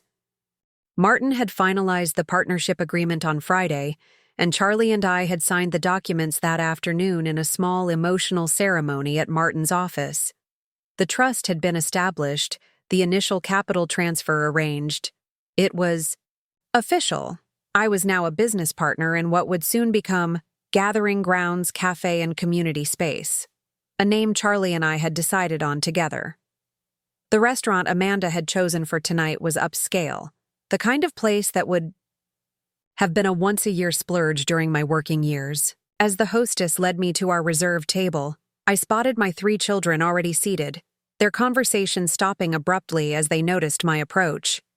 "Mom," Sophia rose first, coming to embrace me with genuine warmth. "You look beautiful." "Thank you, dear," I said, returning her hug before greeting Michael and Amanda with similar embraces. "This is a lovely restaurant. Thank you for arranging it." "Only the best for your birthday," Michael said, pulling out my chair, "even if it is a few weeks late." The awkwardness lingered just beneath the surface of our interaction, like a stone barely concealed by shallow water. We all felt it, but seemed collectively determined to navigate around it, at least for now. The evening progressed with careful conversation, updates on the grandchildren, Michael's new physical therapy techniques, Amanda's challenging case at work, Sophia's volunteer committee at the Children's Museum, normal family dinner topics, deliberately safe and uncontroversial. It wasn't until dessert arrived, a decadent chocolate cake with a single candle that the server lit while my children sang a somewhat self-conscious "Happy Birthday," that I decided the moment had come. "Thank you all for this," I said after blowing out the candle to their applause. "It means a great deal to have dinner together like this." "We're just sorry it didn't happen on your actual birthday," Sophia said, reaching over to squeeze my hand. "That was a major failure on our part." I acknowledged her apology with a nod. Water under the bridge now. But speaking of new beginnings, there's something I'd like to share with all of you. Their expressions immediately shifted, a wariness, entering their eyes that might have been comical under other circumstances. I took a deep breath and continued. "I've made a significant decision about how I want to spend this next chapter of my life," I said, keeping my voice calm and confident. "I've invested in a new business venture, a cafe and community space that will open downtown later this year." 3 pairs of eyes widened in varying degrees of shock. "You've invested?" Amanda repeated carefully. "How much are we talking about exactly?" $250,000, I said directly, seeing no point in prevarication. "As the primary investor and business partner." The silence that followed was profound. Sophia's mouth had actually fallen open, while Michael seemed frozen, in mid-reach for his water glass. Amanda, ever the quickest to recover, leaned forward with an intensity that reminded me of her courtroom demeanor. "Mom, that's an enormous amount of money," she said, her voice low and controlled. "For a cafe? With your retirement savings?" "It's a significant investment," I agreed, "but not a reckless one. I've worked with my financial advisor to ensure it doesn't compromise my long-term security. The business plan is solid, the location promising, and the concept meets a genuine community need." "But why?" Michael asked, finding his voice at last. "Why a cafe of all things? You've never mentioned any interest in the restaurant business before." This was the delicate part. I chose my words carefully. I was inspired by someone who shares my values about community and connection, but brings a different perspective and skill set to the table. We'll be partners in this venture. My capital and life experience combined with his youth, energy, and specific expertise. "His?" Sophia echoed, alarm evident in her voice. "Mom, who exactly have you gone into business with?" The moment of truth had arrived. "His name is Charlie Winters," I said steadily. He's a young man who currently works at Coffee Corner near the hospital. He has business training, several years of experience in cafe management, and a clear vision for creating a space that brings people together. The explosion I had anticipated didn't come immediately. Instead, my children exchanged glances loaded with silent communication, the kind developed over decades of sibling shorthand. "Charlie Winters," Amanda repeated slowly. "And how exactly did you meet this business partner?" "He's been serving me tea for over 3 years," I said simply. "He's the person who remembered my birthday when all of you forgot." There it was, the connection they'd been dreading. Michael winced visibly, while Sophia's eyes filled with tears. Amanda's expression hardened into something defensive and hurt. "So this is punishment," she said flatly. "For the birthday, you're giving away $250,000 to some random barista to spite us." "It is not punishment," I corrected firmly. "It's an investment in something I believe in, inspired by an interaction that made me reevaluate what matters to me at this stage of my life." Charlie's kindness was a catalyst, not the sole reason. "Mom," Michael said gently, using the calm, reasonable tone he typically reserved for his more anxious patients. "You have to understand how this looks from our perspective. You were understandably hurt when we forgot your birthday. Then immediately, afterward, you changed your will and now you're investing an enormous sum in a business with the person who remembered it. The connection seems pretty clear." I sighed, feeling suddenly tired. "I understand why you might see it that way. But this isn't about replacing you or punishing you. It's about me recognizing an opportunity that aligns with my values and gives me a new purpose in retirement." "A purpose?" Sophia asked, her voice small.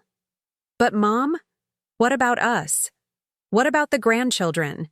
We thought you'd want to spend your retirement being more involved with family, not starting a business with a stranger."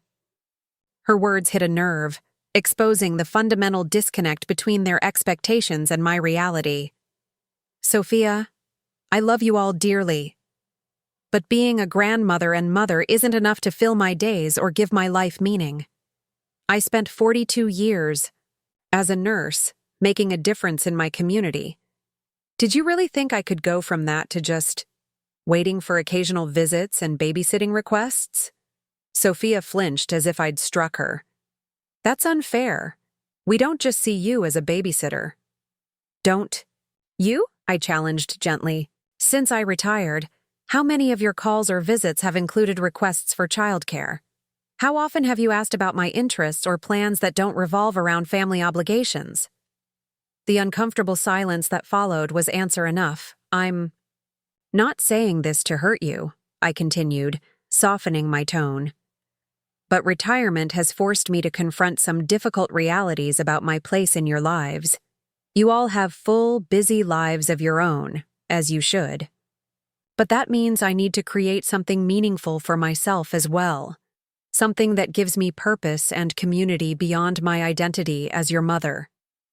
Amanda, always the most direct, cut to the heart of the matter.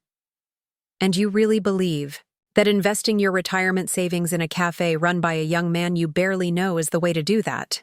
"I know Charlie better than you think," I replied. "And yes, I believe this venture has real potential, both financially and as a meaningful project for my retirement years. The partnership agreement is fair and well-structured, with appropriate protections for my investment." "Did Martin review this agreement?" Amanda asked sharply. "He drafted it," I confirmed. "And before you call his office to interrogate his staff again, yes, he expressed similar concerns to yours initially. But he ultimately supported my decision once he understood my reasoning and reviewed the business fundamentals." Amanda had the grace to look slightly abashed at the reference to her previous boundary violation. "I just don't want to see you taken advantage of, Mom. None of us do." "I appreciate that," I said sincerely. "But you need to trust that I'm still the same thoughtful, careful person I've always been.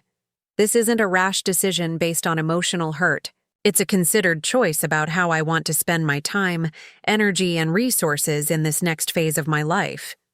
Michael, ever the pragmatist, leaned forward. Would you at least let us meet this, Charlie, before everything is finalized? I smiled, slightly. The agreement was signed yesterday, so it is finalized. But yes, I'd be happy to introduce you to Charlie. In fact, I think that's an excellent idea. The tension around the table eased fractionally at this concession. We were far from resolution.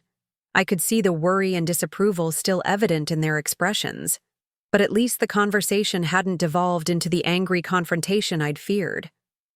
As we finished our desserts and prepared to leave, Sophia hung back slightly, waiting until Amanda and Michael had moved ahead toward the exit. "Mom," she said quietly, her eyes searching my face. "Are you really okay? This is all so unlike you." I considered her question seriously, touched by the genuine concern beneath it. "I'm more than okay, Sophia. I'm finding my way forward. And if that looks unlike the mother you've known all your life, perhaps it's because I'm finally becoming someone I haven't had the freedom to be before." She nodded slowly, uncertainty still evident in her expression. "I just want you to be happy." "I am," I assured her, linking my arm through hers as we walked toward the exit. "Happier than I've been in quite some time." And as we stepped out into the cool evening air, I realized it was true.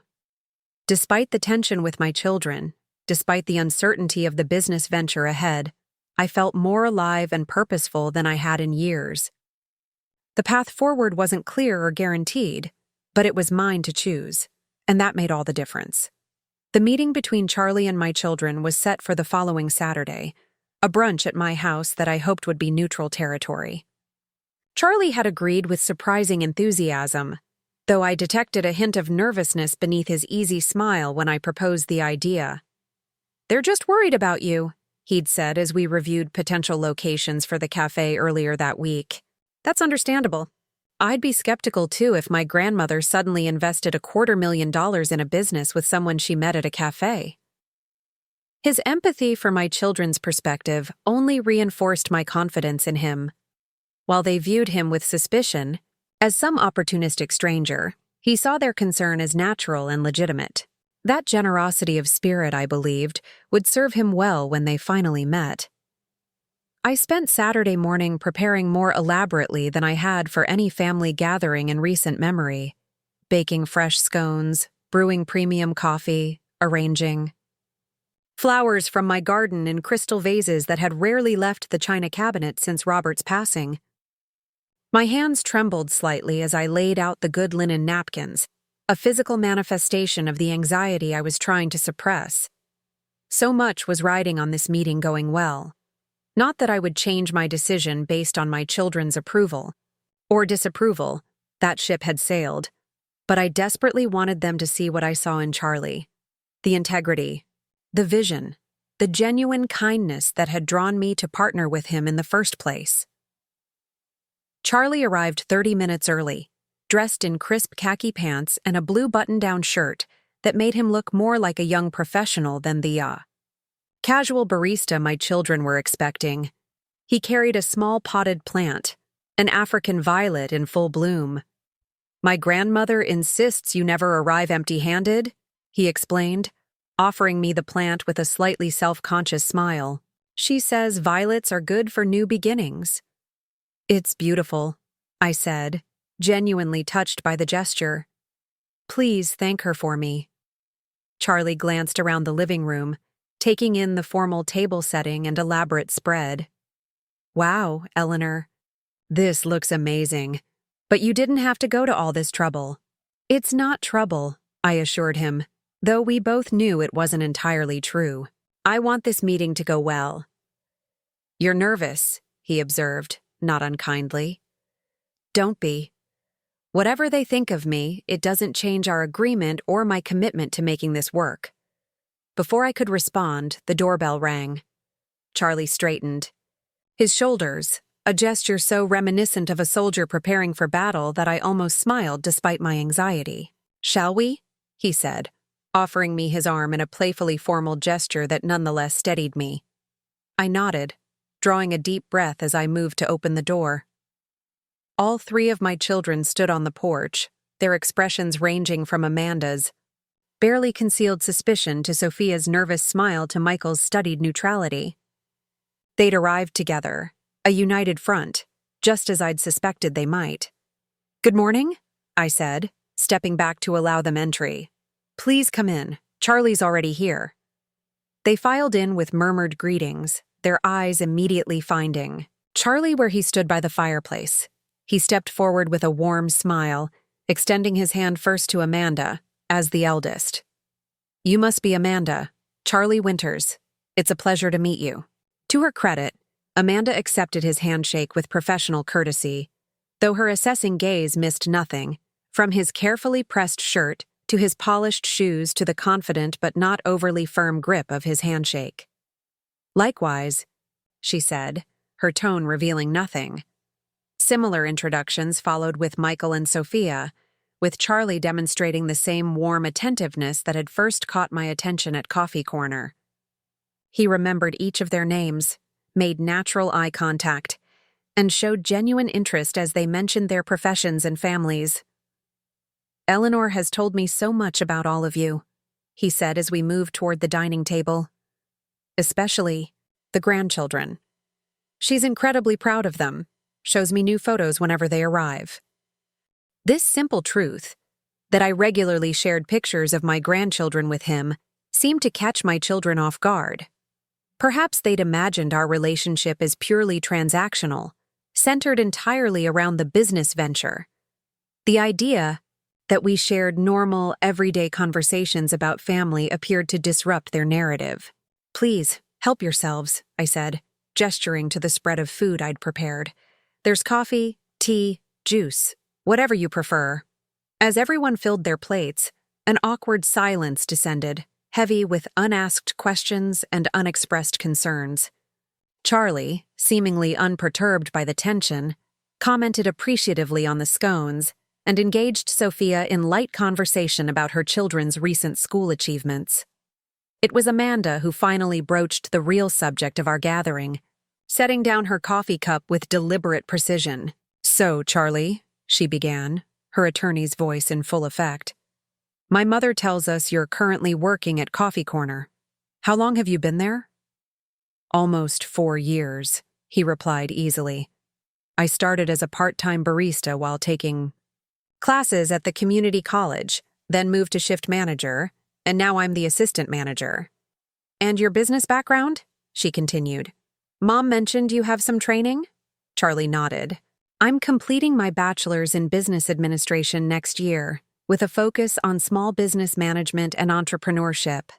I've also taken additional courses in hospitality management and sustainable business practices." Amanda's eyebrows rose slightly, whether in surprise at his qualifications or skepticism, I couldn't tell. "And what made you decide to approach my mother about investing in your cafe concept?" Charlie glanced at me, a flicker of confusion crossing his features. "I didn't approach Eleanor about investing," he corrected gently. "She approached me. I was actually quite stunned by the offer." This revelation created a ripple of surprise among my children. They'd clearly been operating under the assumption that Charlie had somehow manipulated or persuaded me into this arrangement, not that it had been entirely my initiative. "Mom approached you?" Michael asked, turning to look at me with genuine bewilderment. "Yes," I confirmed calmly. After our conversations about his vision for a community-focused cafe, I recognized it as something I wanted to be part of. The investment idea was entirely mine. Sophia leaned forward, her expression softening slightly. "And what is this vision exactly? What makes your cafe concept different from the dozens already operating downtown?" Charlie's face lit up at the question, the first that seemed genuinely curious rather than challenging. "The core concept is creating a space that functions as more than just a place to grab coffee," he explained, his enthusiasm evident. "Gathering Grounds will be a community hub where people can connect in meaningful ways. He outlined his vision with clarity and passion. A cafe that would host rotating art exhibitions from local artists, evening events ranging from book clubs to educational workshops, a dedicated corner for children's activities, and a community board for neighborhood resources and volunteer opportunities. The cafe industry is competitive, he acknowledged. But what we're creating is about more than food and drink. It's about belonging, about creating a third space between work and home, where people can build real connections. As he spoke, I watched my children's expressions gradually shift from skepticism to reluctant interest. Charlie's vision was compelling, his knowledge of the industry evident, his passion contagious. Even Amanda, the most outwardly suspicious, was nodding along as he discussed the market research he'd conducted on neighborhood demographics and potential customer base. "That's actually quite well thought out," she admitted when he finished. "But the restaurant industry has a notoriously high failure rate. What makes you confident you can succeed where so many others fail?" "I'm not overconfident," Charlie replied honestly. "There are significant challenges and risks involved. I've been upfront with Eleanor about that from the beginning, but we've developed strategies to mitigate those risks, a phased launch approach, contingency funds built into our financial projections, multiple revenue streams beyond just food and beverage sales." He turned to include me in the conversation, with a genuine smile. "Plus, I have an experienced partner with excellent judgment and community connections. Eleanor's insights have already strengthened the business plan considerably." Michael, who had been observing quietly, finally joined the conversation. "What exactly will my mother's role be in this business? Beyond providing the startup capital, I mean." "That's entirely up to Eleanor," Charlie said. "The partnership agreement gives her significant input on major decisions, but day-to-day operations would primarily be my responsibility. However," he added, glancing at me, "I'm hoping she'll be involved in programming decisions, community outreach, and possibly hosting some events herself. Her knowledge of the community and experience working with diverse populations is invaluable." I felt a warm glow at his words, not just because he was saying the right things to reassure my children, but because I knew he genuinely meant them. From the beginning, Charlie had valued my input and experience, never treating me as just a checkbook for his ambitions. "And the financial arrangement?" Amanda pressed.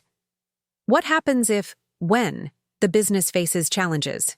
"The partnership agreement includes detailed provisions for various scenarios," I interjected, unwilling to have Charlie feel like he was being interrogated.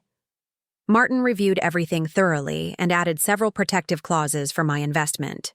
"We've structured it conservatively," Charlie added, "with sufficient operating capital to weather the typical challenges of the first 18 months, which is when most new cafes fail if they're going to.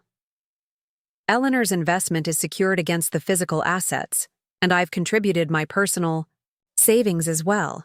I have skin in the game, too."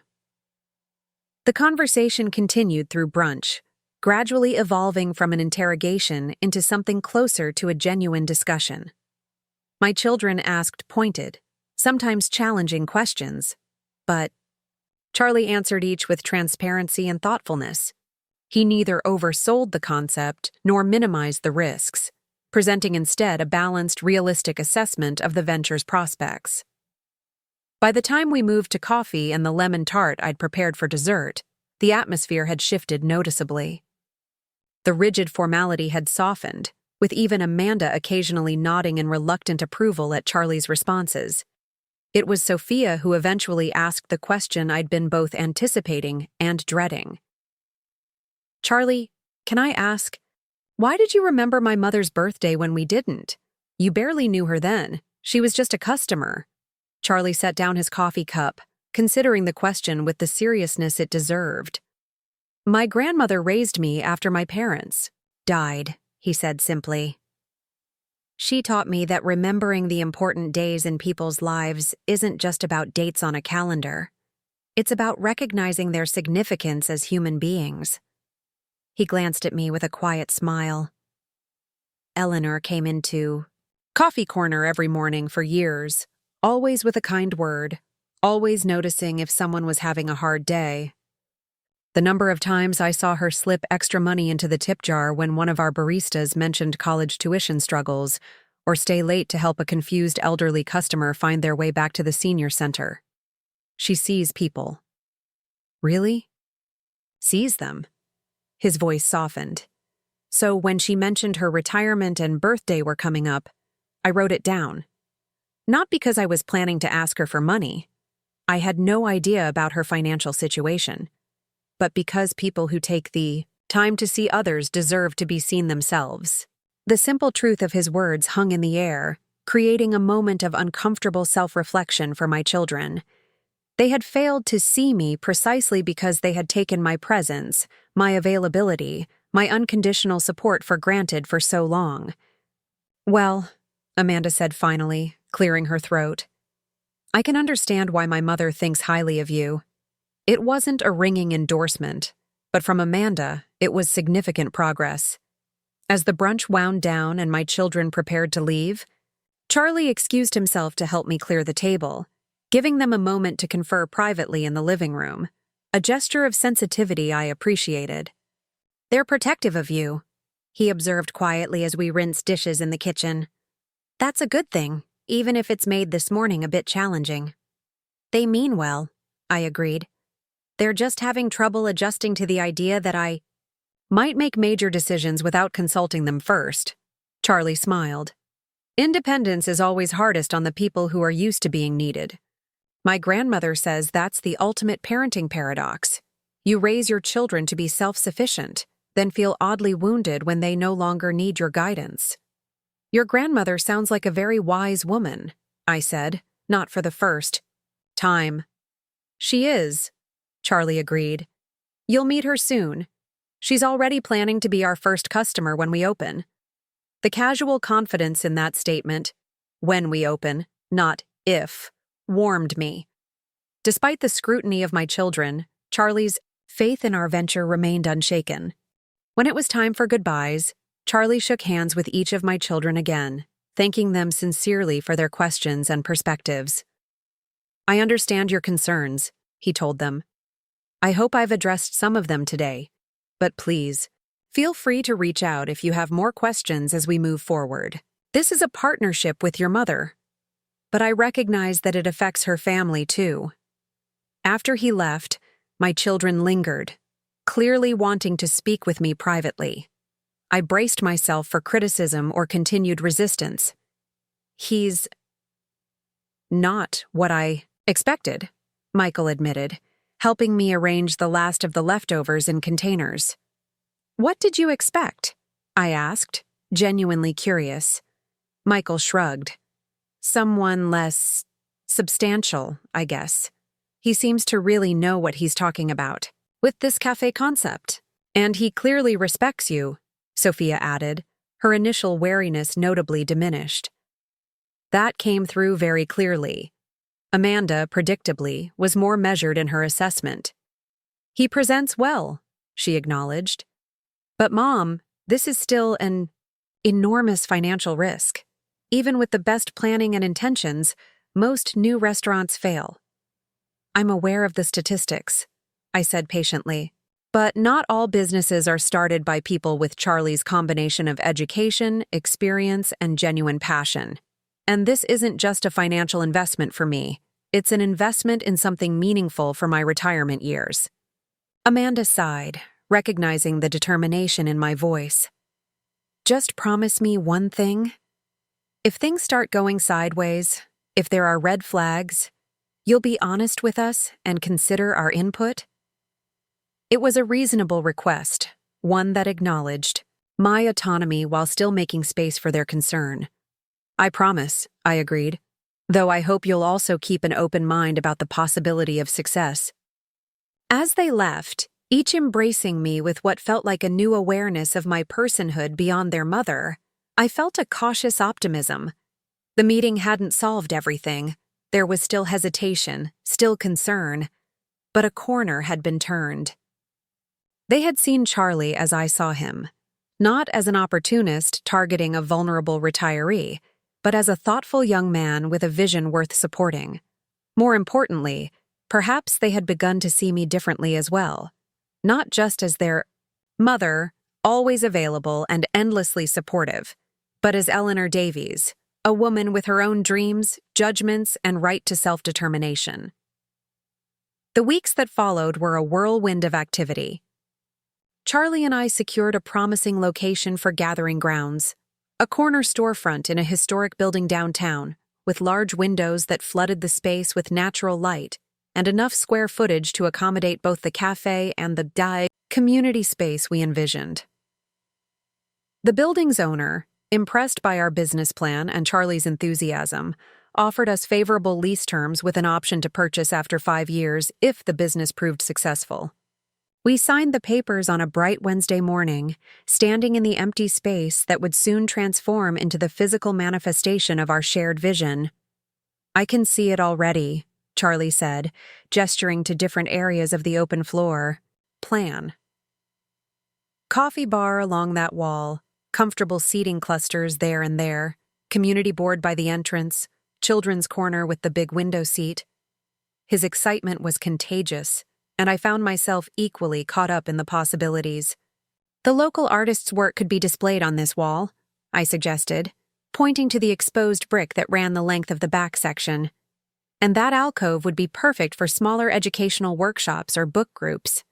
We spent hours in the empty space that day, mapping out our vision, taking measurements, and beginning the process of turning concept into reality. I'd expected to be a relatively passive partner in this stage, but Charlie actively sought my input on everything from layout to lighting to the particular shade of blue for the accent walls.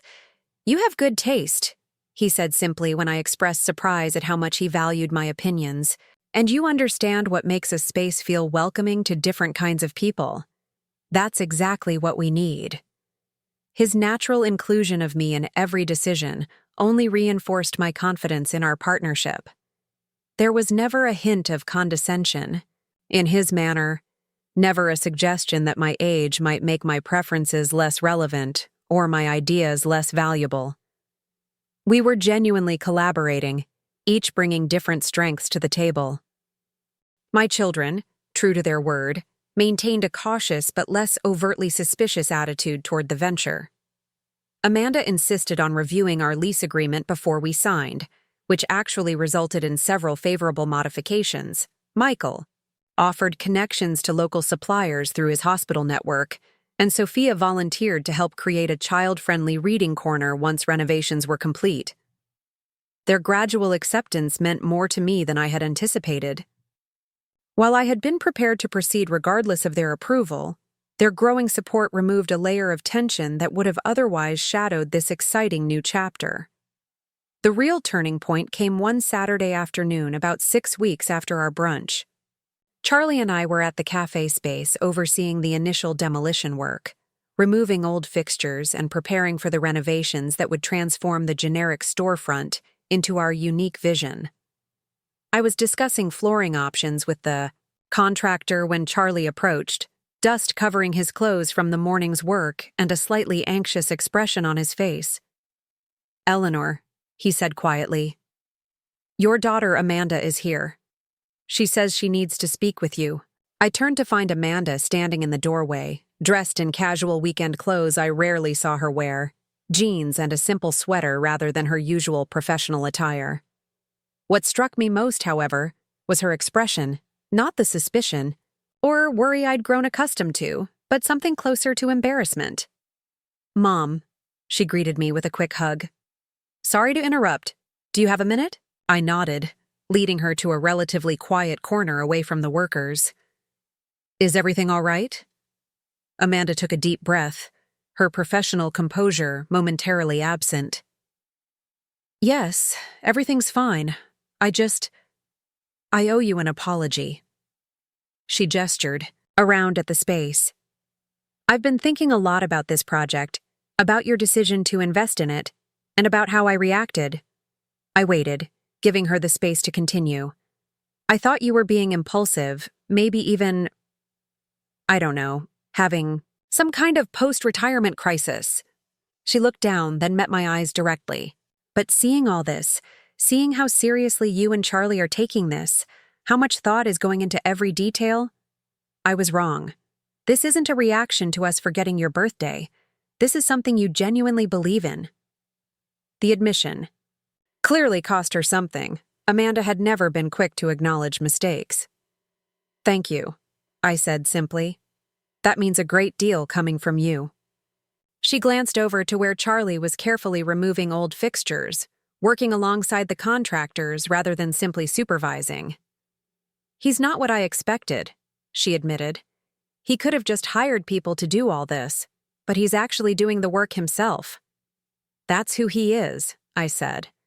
The money isn't just being handed to him. We're building this together, as equal partners with different contributions. Amanda nodded slowly. I see that now. She hesitated, then added, I also wanted to tell you that I've recommended gathering grounds to my firm for our monthly partners' breakfast meetings once you're open. The community focus aligns well with our firm's values, and the location is perfect. It was an olive branch, not just acceptance of my decision, but active support of the venture. That would be wonderful, I said, touched by the gesture. Thank you, Amanda. She shrugged, a hint of her usual briskness returning. It's just good business. Your concept is solid. Then her expression softened again. And I'm proud of you, Mom. It's impressive, what you're doing here. Before I could respond, Charlie approached, carefully keeping a respectful distance. Sorry to interrupt, but the contractor needs a decision on the electrical placement for the community space. Amanda straightened. I should let you get back to work. I just wanted to... She gestured vaguely. See how things were coming along. As she turned to leave, she paused by Charlie. The space is looking good, she said, her tone professional, but without the edge of suspicion that had characterized their previous interactions. My firm is interested in potentially using your community area for some of our meetings once you're open. Charlie's face brightened.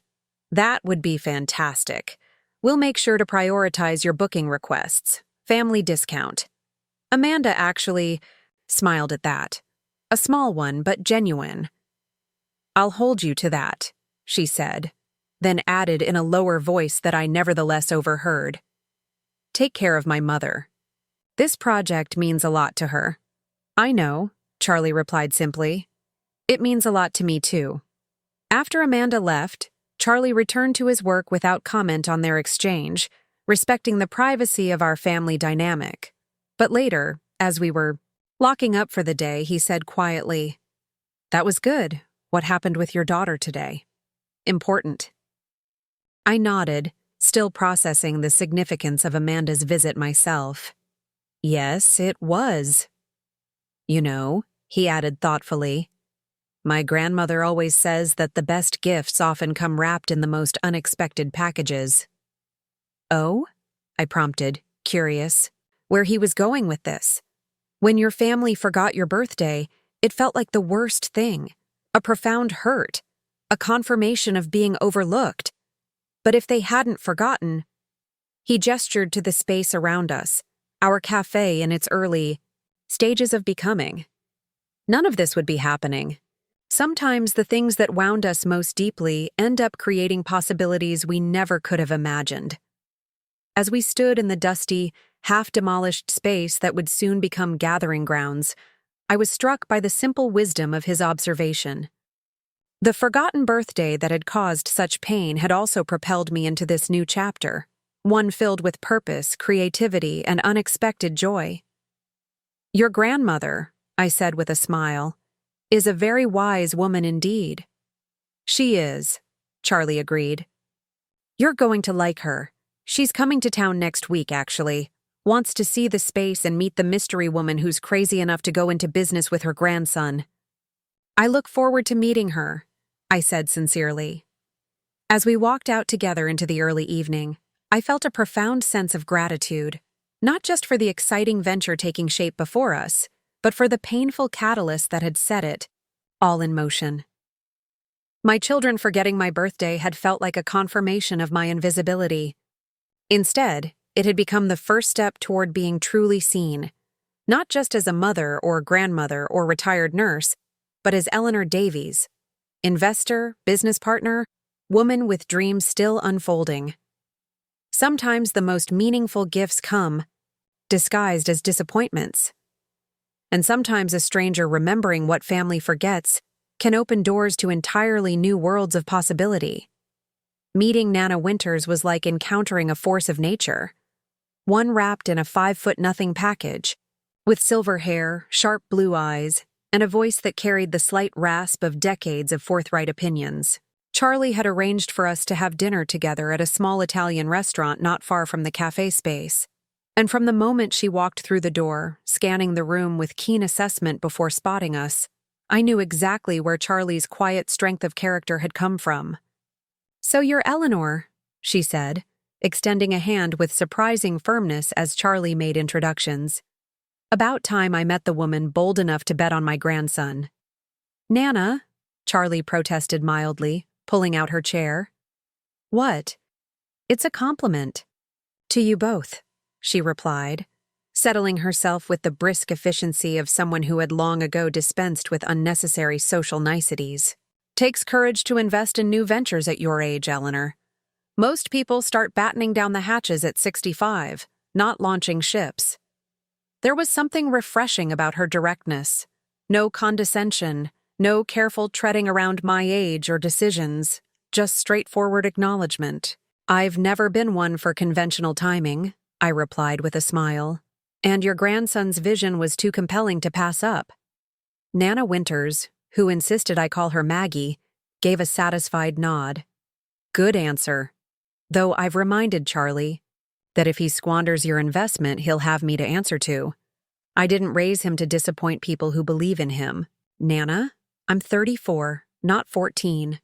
Charlie sighed with the long-suffering tone of someone replaying a familiar dynamic. "And I'm 87, which means I get to meddle as much as I want," she retorted without missing a beat.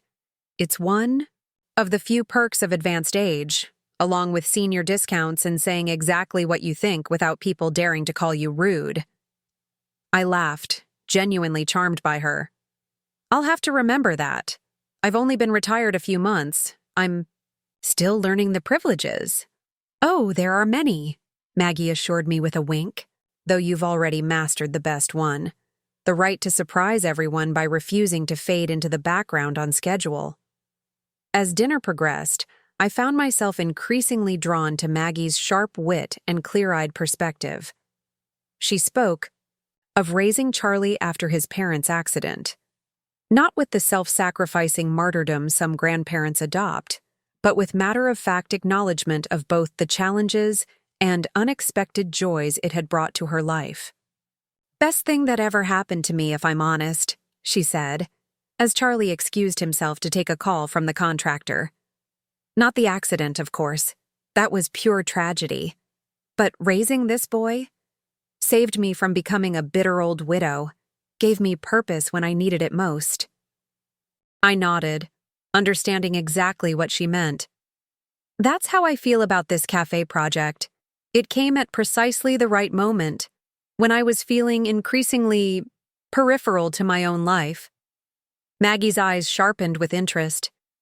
"Your children started treating you like a convenience rather than a person?" The bluntness of her assessment startled a laugh from me.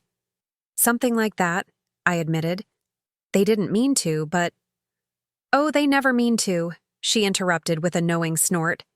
"They just gradually shift from calling you for advice and meaningful conversation to calling when they need a babysitter or a holiday dinner organized. You become a function instead of a full human being with your own needs and interests." The precision with which she had identified my experience was uncanny. "Exactly. And when they forgot my birthday?" "It confirmed what you'd been sensing all along," she finished, nodding sagely. "That you'd become background music in their lives, pleasant enough when noticed, but easily tuned out most of the time." "Yes," I said softly, feeling a wave of relief at being so completely understood. "That's it exactly." Maggie reached across the table and patted my hand with surprising gentleness. Been there, honey. Even with Charlie, who's better than most.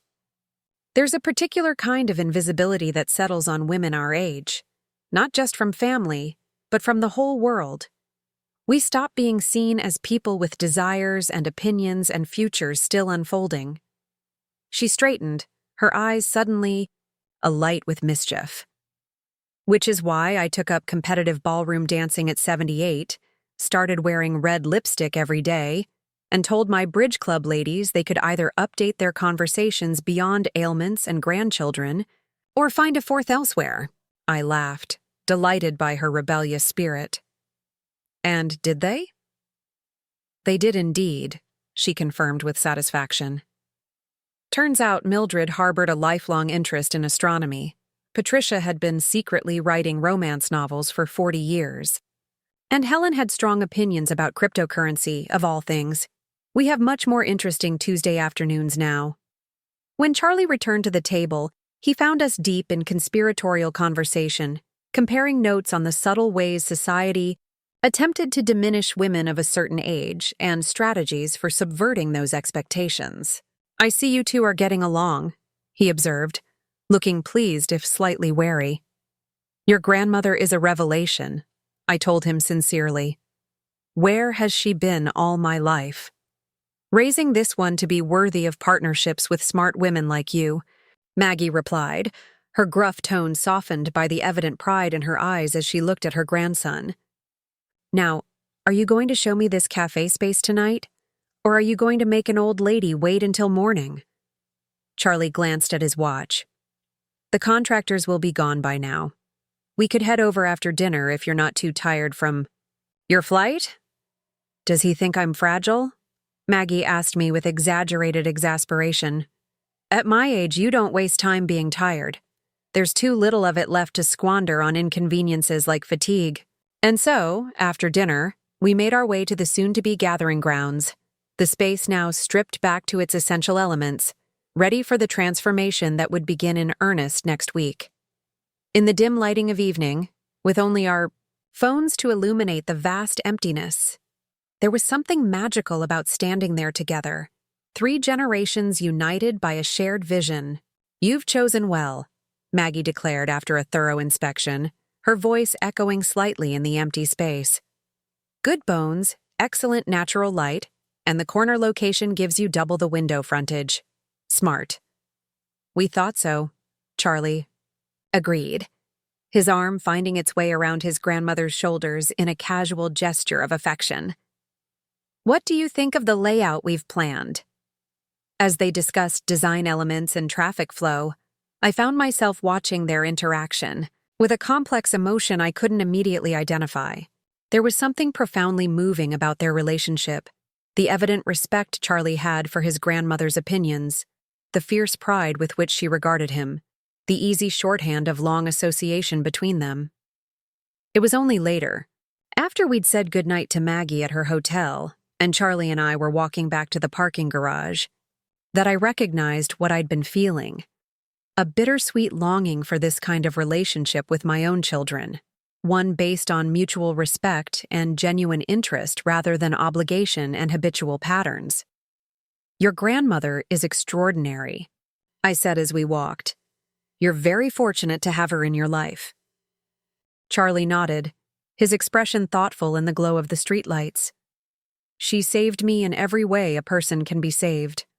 Not just taking me in after my parents died, but showing me how to live with loss without being defined by it. He glanced at me. She likes you, by the way. A lot. I can tell. The feeling is mutual, I assured him. She reminds me of who I want to be at her age, fully engaged, unapologetically herself. She wasn't always so formidable, Charlie admitted with a fond smile. My grandfather's death changed her. She says grief either shrinks you or expands you, and she decided shrinking wasn't an option. His words lingered with me long after. We parted for the evening. Grief either shrinks you or expands you. I thought of Robert's death 5 years earlier, how I had gradually allowed my world to contract in its aftermath, focusing increasingly on my role as mother and grandmother, as if those identities alone could fill the void his absence had left. What might have been different if I had chosen expansion instead of contraction?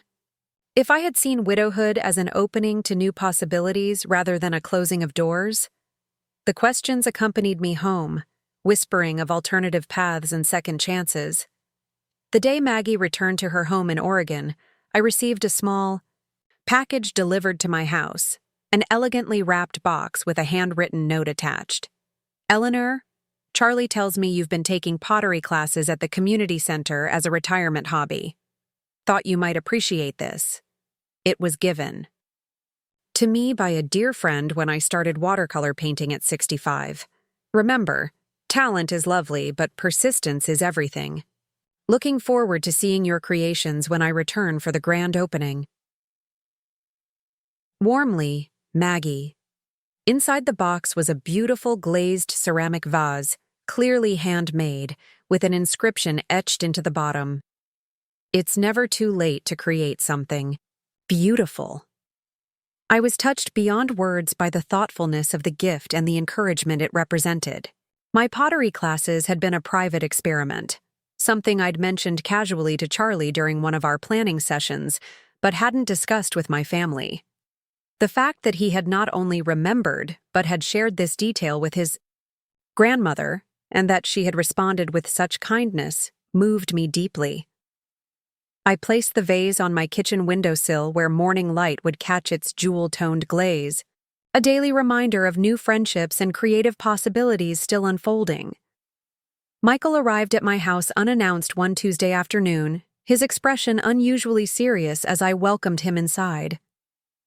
"Mom, I need to talk to you about something." "Important," he said after declining my offer of tea or coffee. "I found Dad's watch." The simple statement made my breath catch. Robert's watch, a vintage Omega his father had given him, had gone missing shortly after his death. We had searched everywhere, tearing the house apart in increasingly desperate attempts to locate this precious heirloom. Eventually, we had concluded it must have been misplaced during the chaos of the funeral arrangements, or possibly even stolen by someone working in the house during that time. "You found it? Where? How?" The questions tumbled out as I struggled to process this unexpected news. Michael looked pained. "In a box in my garage. I was going through some old things this weekend and found a small package I'd apparently brought home after we cleared out Dad's hospital room. I must have put his personal effects in my car that day and then just forgotten about them in everything that happened after." He reached into his pocket and withdrew the watch, the familiar brown leather band, the classic face with Roman numerals that Robert had checked countless times throughout our marriage. Seeing it again after 5 years brought a flood of emotions I wasn't prepared for. "I'm so sorry, Mom," Michael said, his voice thick with regret as he placed the watch gently in my palm. "I can't believe I had it all this time without realizing. You were so upset when we couldn't find it, and all along." The weight of the watch was exactly as I remembered, substantial yet comfortable, just like Robert himself had been. I ran my thumb over the glass face, remembering how many times I had watched Robert make the same gesture when contemplating a difficult decision or gathering his thoughts. "It wasn't your fault," I said, closing my fingers around this tangible piece of my husband. "Those days after he died were a blur for all of us. You couldn't have known what was in that box." "Still," Michael insisted, "I should have been more careful, more organized. And finding it now, after everything that's happened. Recently, your birthday, this new business venture, it made me realize something important." I looked up, curious. "We've been treating you like an extension of Dad's memory, not as a person still creating your own story," he said quietly. "When he died, I think we all unconsciously assigned you the role of family guardian, the one who would keep his memory alive, maintain the traditions, stay the same while everything else changed. It wasn't fair." The insight caught me by surprise, not just for its accuracy, but for the depth of self-awareness it revealed. Michael had always been the most emotionally intuitive of my children, but this level of reflection was unprecedented. That's remarkably perceptive, I acknowledged. I hadn't fully recognized that dynamic myself, but I think you're right. When you started changing, making new friends, investing in this cafe, asserting your independence, it scared us, he continued. Not just because it was different, but because it felt like losing the last stable connection to Dad. If you moved forward, what did that mean for his memory? For our family as it used to be? The vulnerability in his admission brought tears to my eyes. Oh, Michael. Moving forward doesn't mean leaving your father behind. He'll always be part of me, part of all of us. But he wouldn't have wanted me to stop living when he did. You know that better than anyone. You were the one he made promise to make sure your mother doesn't retreat from life when he knew the end was near. Michael nodded, his own eyes glistening. I know. And I've failed spectacularly at that promise, haven't I? Instead of encouraging your new ventures, I joined Amanda and Sophia in questioning them. You were concerned, I said gently. That came from love, even if it felt smothering at times. Well, I'm done questioning, he said firmly. Dad would be thrilled to see you like this, engaged, excited about the future. And I am too, even if I was slow to show it. He reached across and squeezed my hand. Keep the watch, Mom. Dad would want you to have it with you as you start this new chapter. After Michael left, I fastened the watch around my wrist, where it felt both familiar and new, a connection to my past that somehow strengthened rather than hindered my step into the future. The grand opening of Gathering Grounds arrived on a perfect spring morning 6 months after my forgotten birthday. The cafe gleamed with warm wood, exposed brick, and carefully chosen details that reflected both Charlie's contemporary vision and my more traditional aesthetic, a harmonious blending of generations. My children arrived early, each bearing gifts for the occasion. Amanda brought a beautiful handcrafted sign for the community room. Michael arrived with a basket of medicinal herb plants for the cafe's patio garden. Sophia came with her children and a handmade quilt for the reading nook, sewn from fabric printed with quotes about community and connection. We're so proud of you, Mom, Amanda said, embracing me with genuine warmth. This place is extraordinary. It really is, Michael agreed, looking around at the space with evident admiration. Dad would have loved it. Sophia squeezed my hand. You've created something special here, something that matters. Their support meant more than I could express. Not because I needed their approval, but because it reflected a new dynamic between us, one based on mutual respect rather than inherited patterns. Charlie's entrance with Maggie in tow completed the circle. His grandmother had flown in specially for the opening, impeccably dressed in a vibrant blue suit with a dramatic silver brooch, her eyes sharp and assessing as she took in the completed cafe. Well, she declared after a thorough inspection, you two have outdone yourselves. This isn't just a cafe, it's a statement. Before I could respond, Charlie called for everyone's attention, guiding us toward the wall near the entrance where we had hung photographs documenting the transformation of the space. Most of the frames were filled with before and after shots of the renovation process, but one larger frame in the center remained covered with a cloth. Before we open our doors to the public, Charlie said, his voice carrying across the gathered friends, family, and staff, there's something important we need to unveil. He gestured for me to join him, and together we removed the cloth to reveal a beautifully matted photograph of the two of us. Not a posed portrait, but a candid shot taken weeks earlier during final preparations. In it, we stood in the completed space, both mid-laugh over some shared joke, the morning light streaming through the windows illuminating a moment of genuine connection and shared purpose. Beneath the photograph was a simple inscription, Gathering Grounds, founded by Eleanor Davies and Charlie Winters, who remind us all that it's never too late to create something beautiful and that the most meaningful connections can begin with a simple act of remembrance. The reference to Maggie's gift brought tears to my eyes, but it was the second half of the inscription that truly moved me. The acknowledgement that this entire venture, this new chapter in both our lives, had begun with Charlie simply remembering my birthday when others had forgotten. Such a small act of kindness, yet it had catalyzed a transformation neither of us could have anticipated. "I want to say a few words," Charlie continued, turning to address our gathered loved ones. "About beginnings and second chances and the courage it takes to step into the unknown at any age." He spoke eloquently about our partnership, about the vision we shared for a space that would foster genuine connection in an increasingly isolated world. But it was his final words that resonated most deeply with me. Some might look at Eleanor and see only what society expects of someone her age: a quiet retirement, a gradual withdrawal from active participation in creating new things.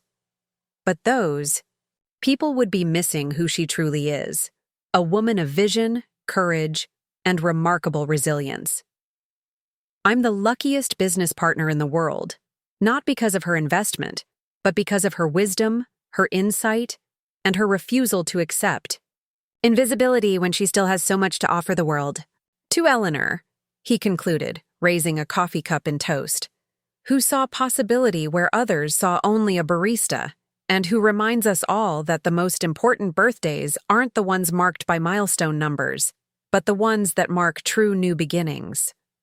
As our friends and family echoed the toast, I found myself surrounded by a circle of genuine connection: my children with their new understanding and respect, Charlie with his vision and partnership, Maggie with her fierce example of aging without apology, and even Robert, present in the watch on my wrist and the courage he had always encouraged in me.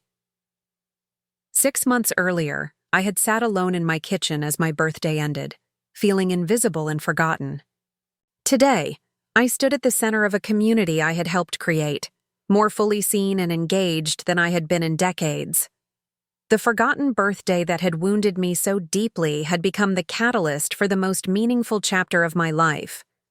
Proof that endings can become beginnings when we have the courage to rewrite our own stories. As we opened the doors to welcome our first customers, I caught Charlie's eye across the room. He gave me a quick thumbs up, his expression a perfect blend of professional pride and personal warmth. In that moment, I knew with absolute certainty that giving my fortune to a stranger who remembered my birthday wasn't an act of revenge or impulse. It was the best investment I had ever made. Not just in a cafe, but in myself, in my future, in the profound truth that it's never too late to create something beautiful. The end.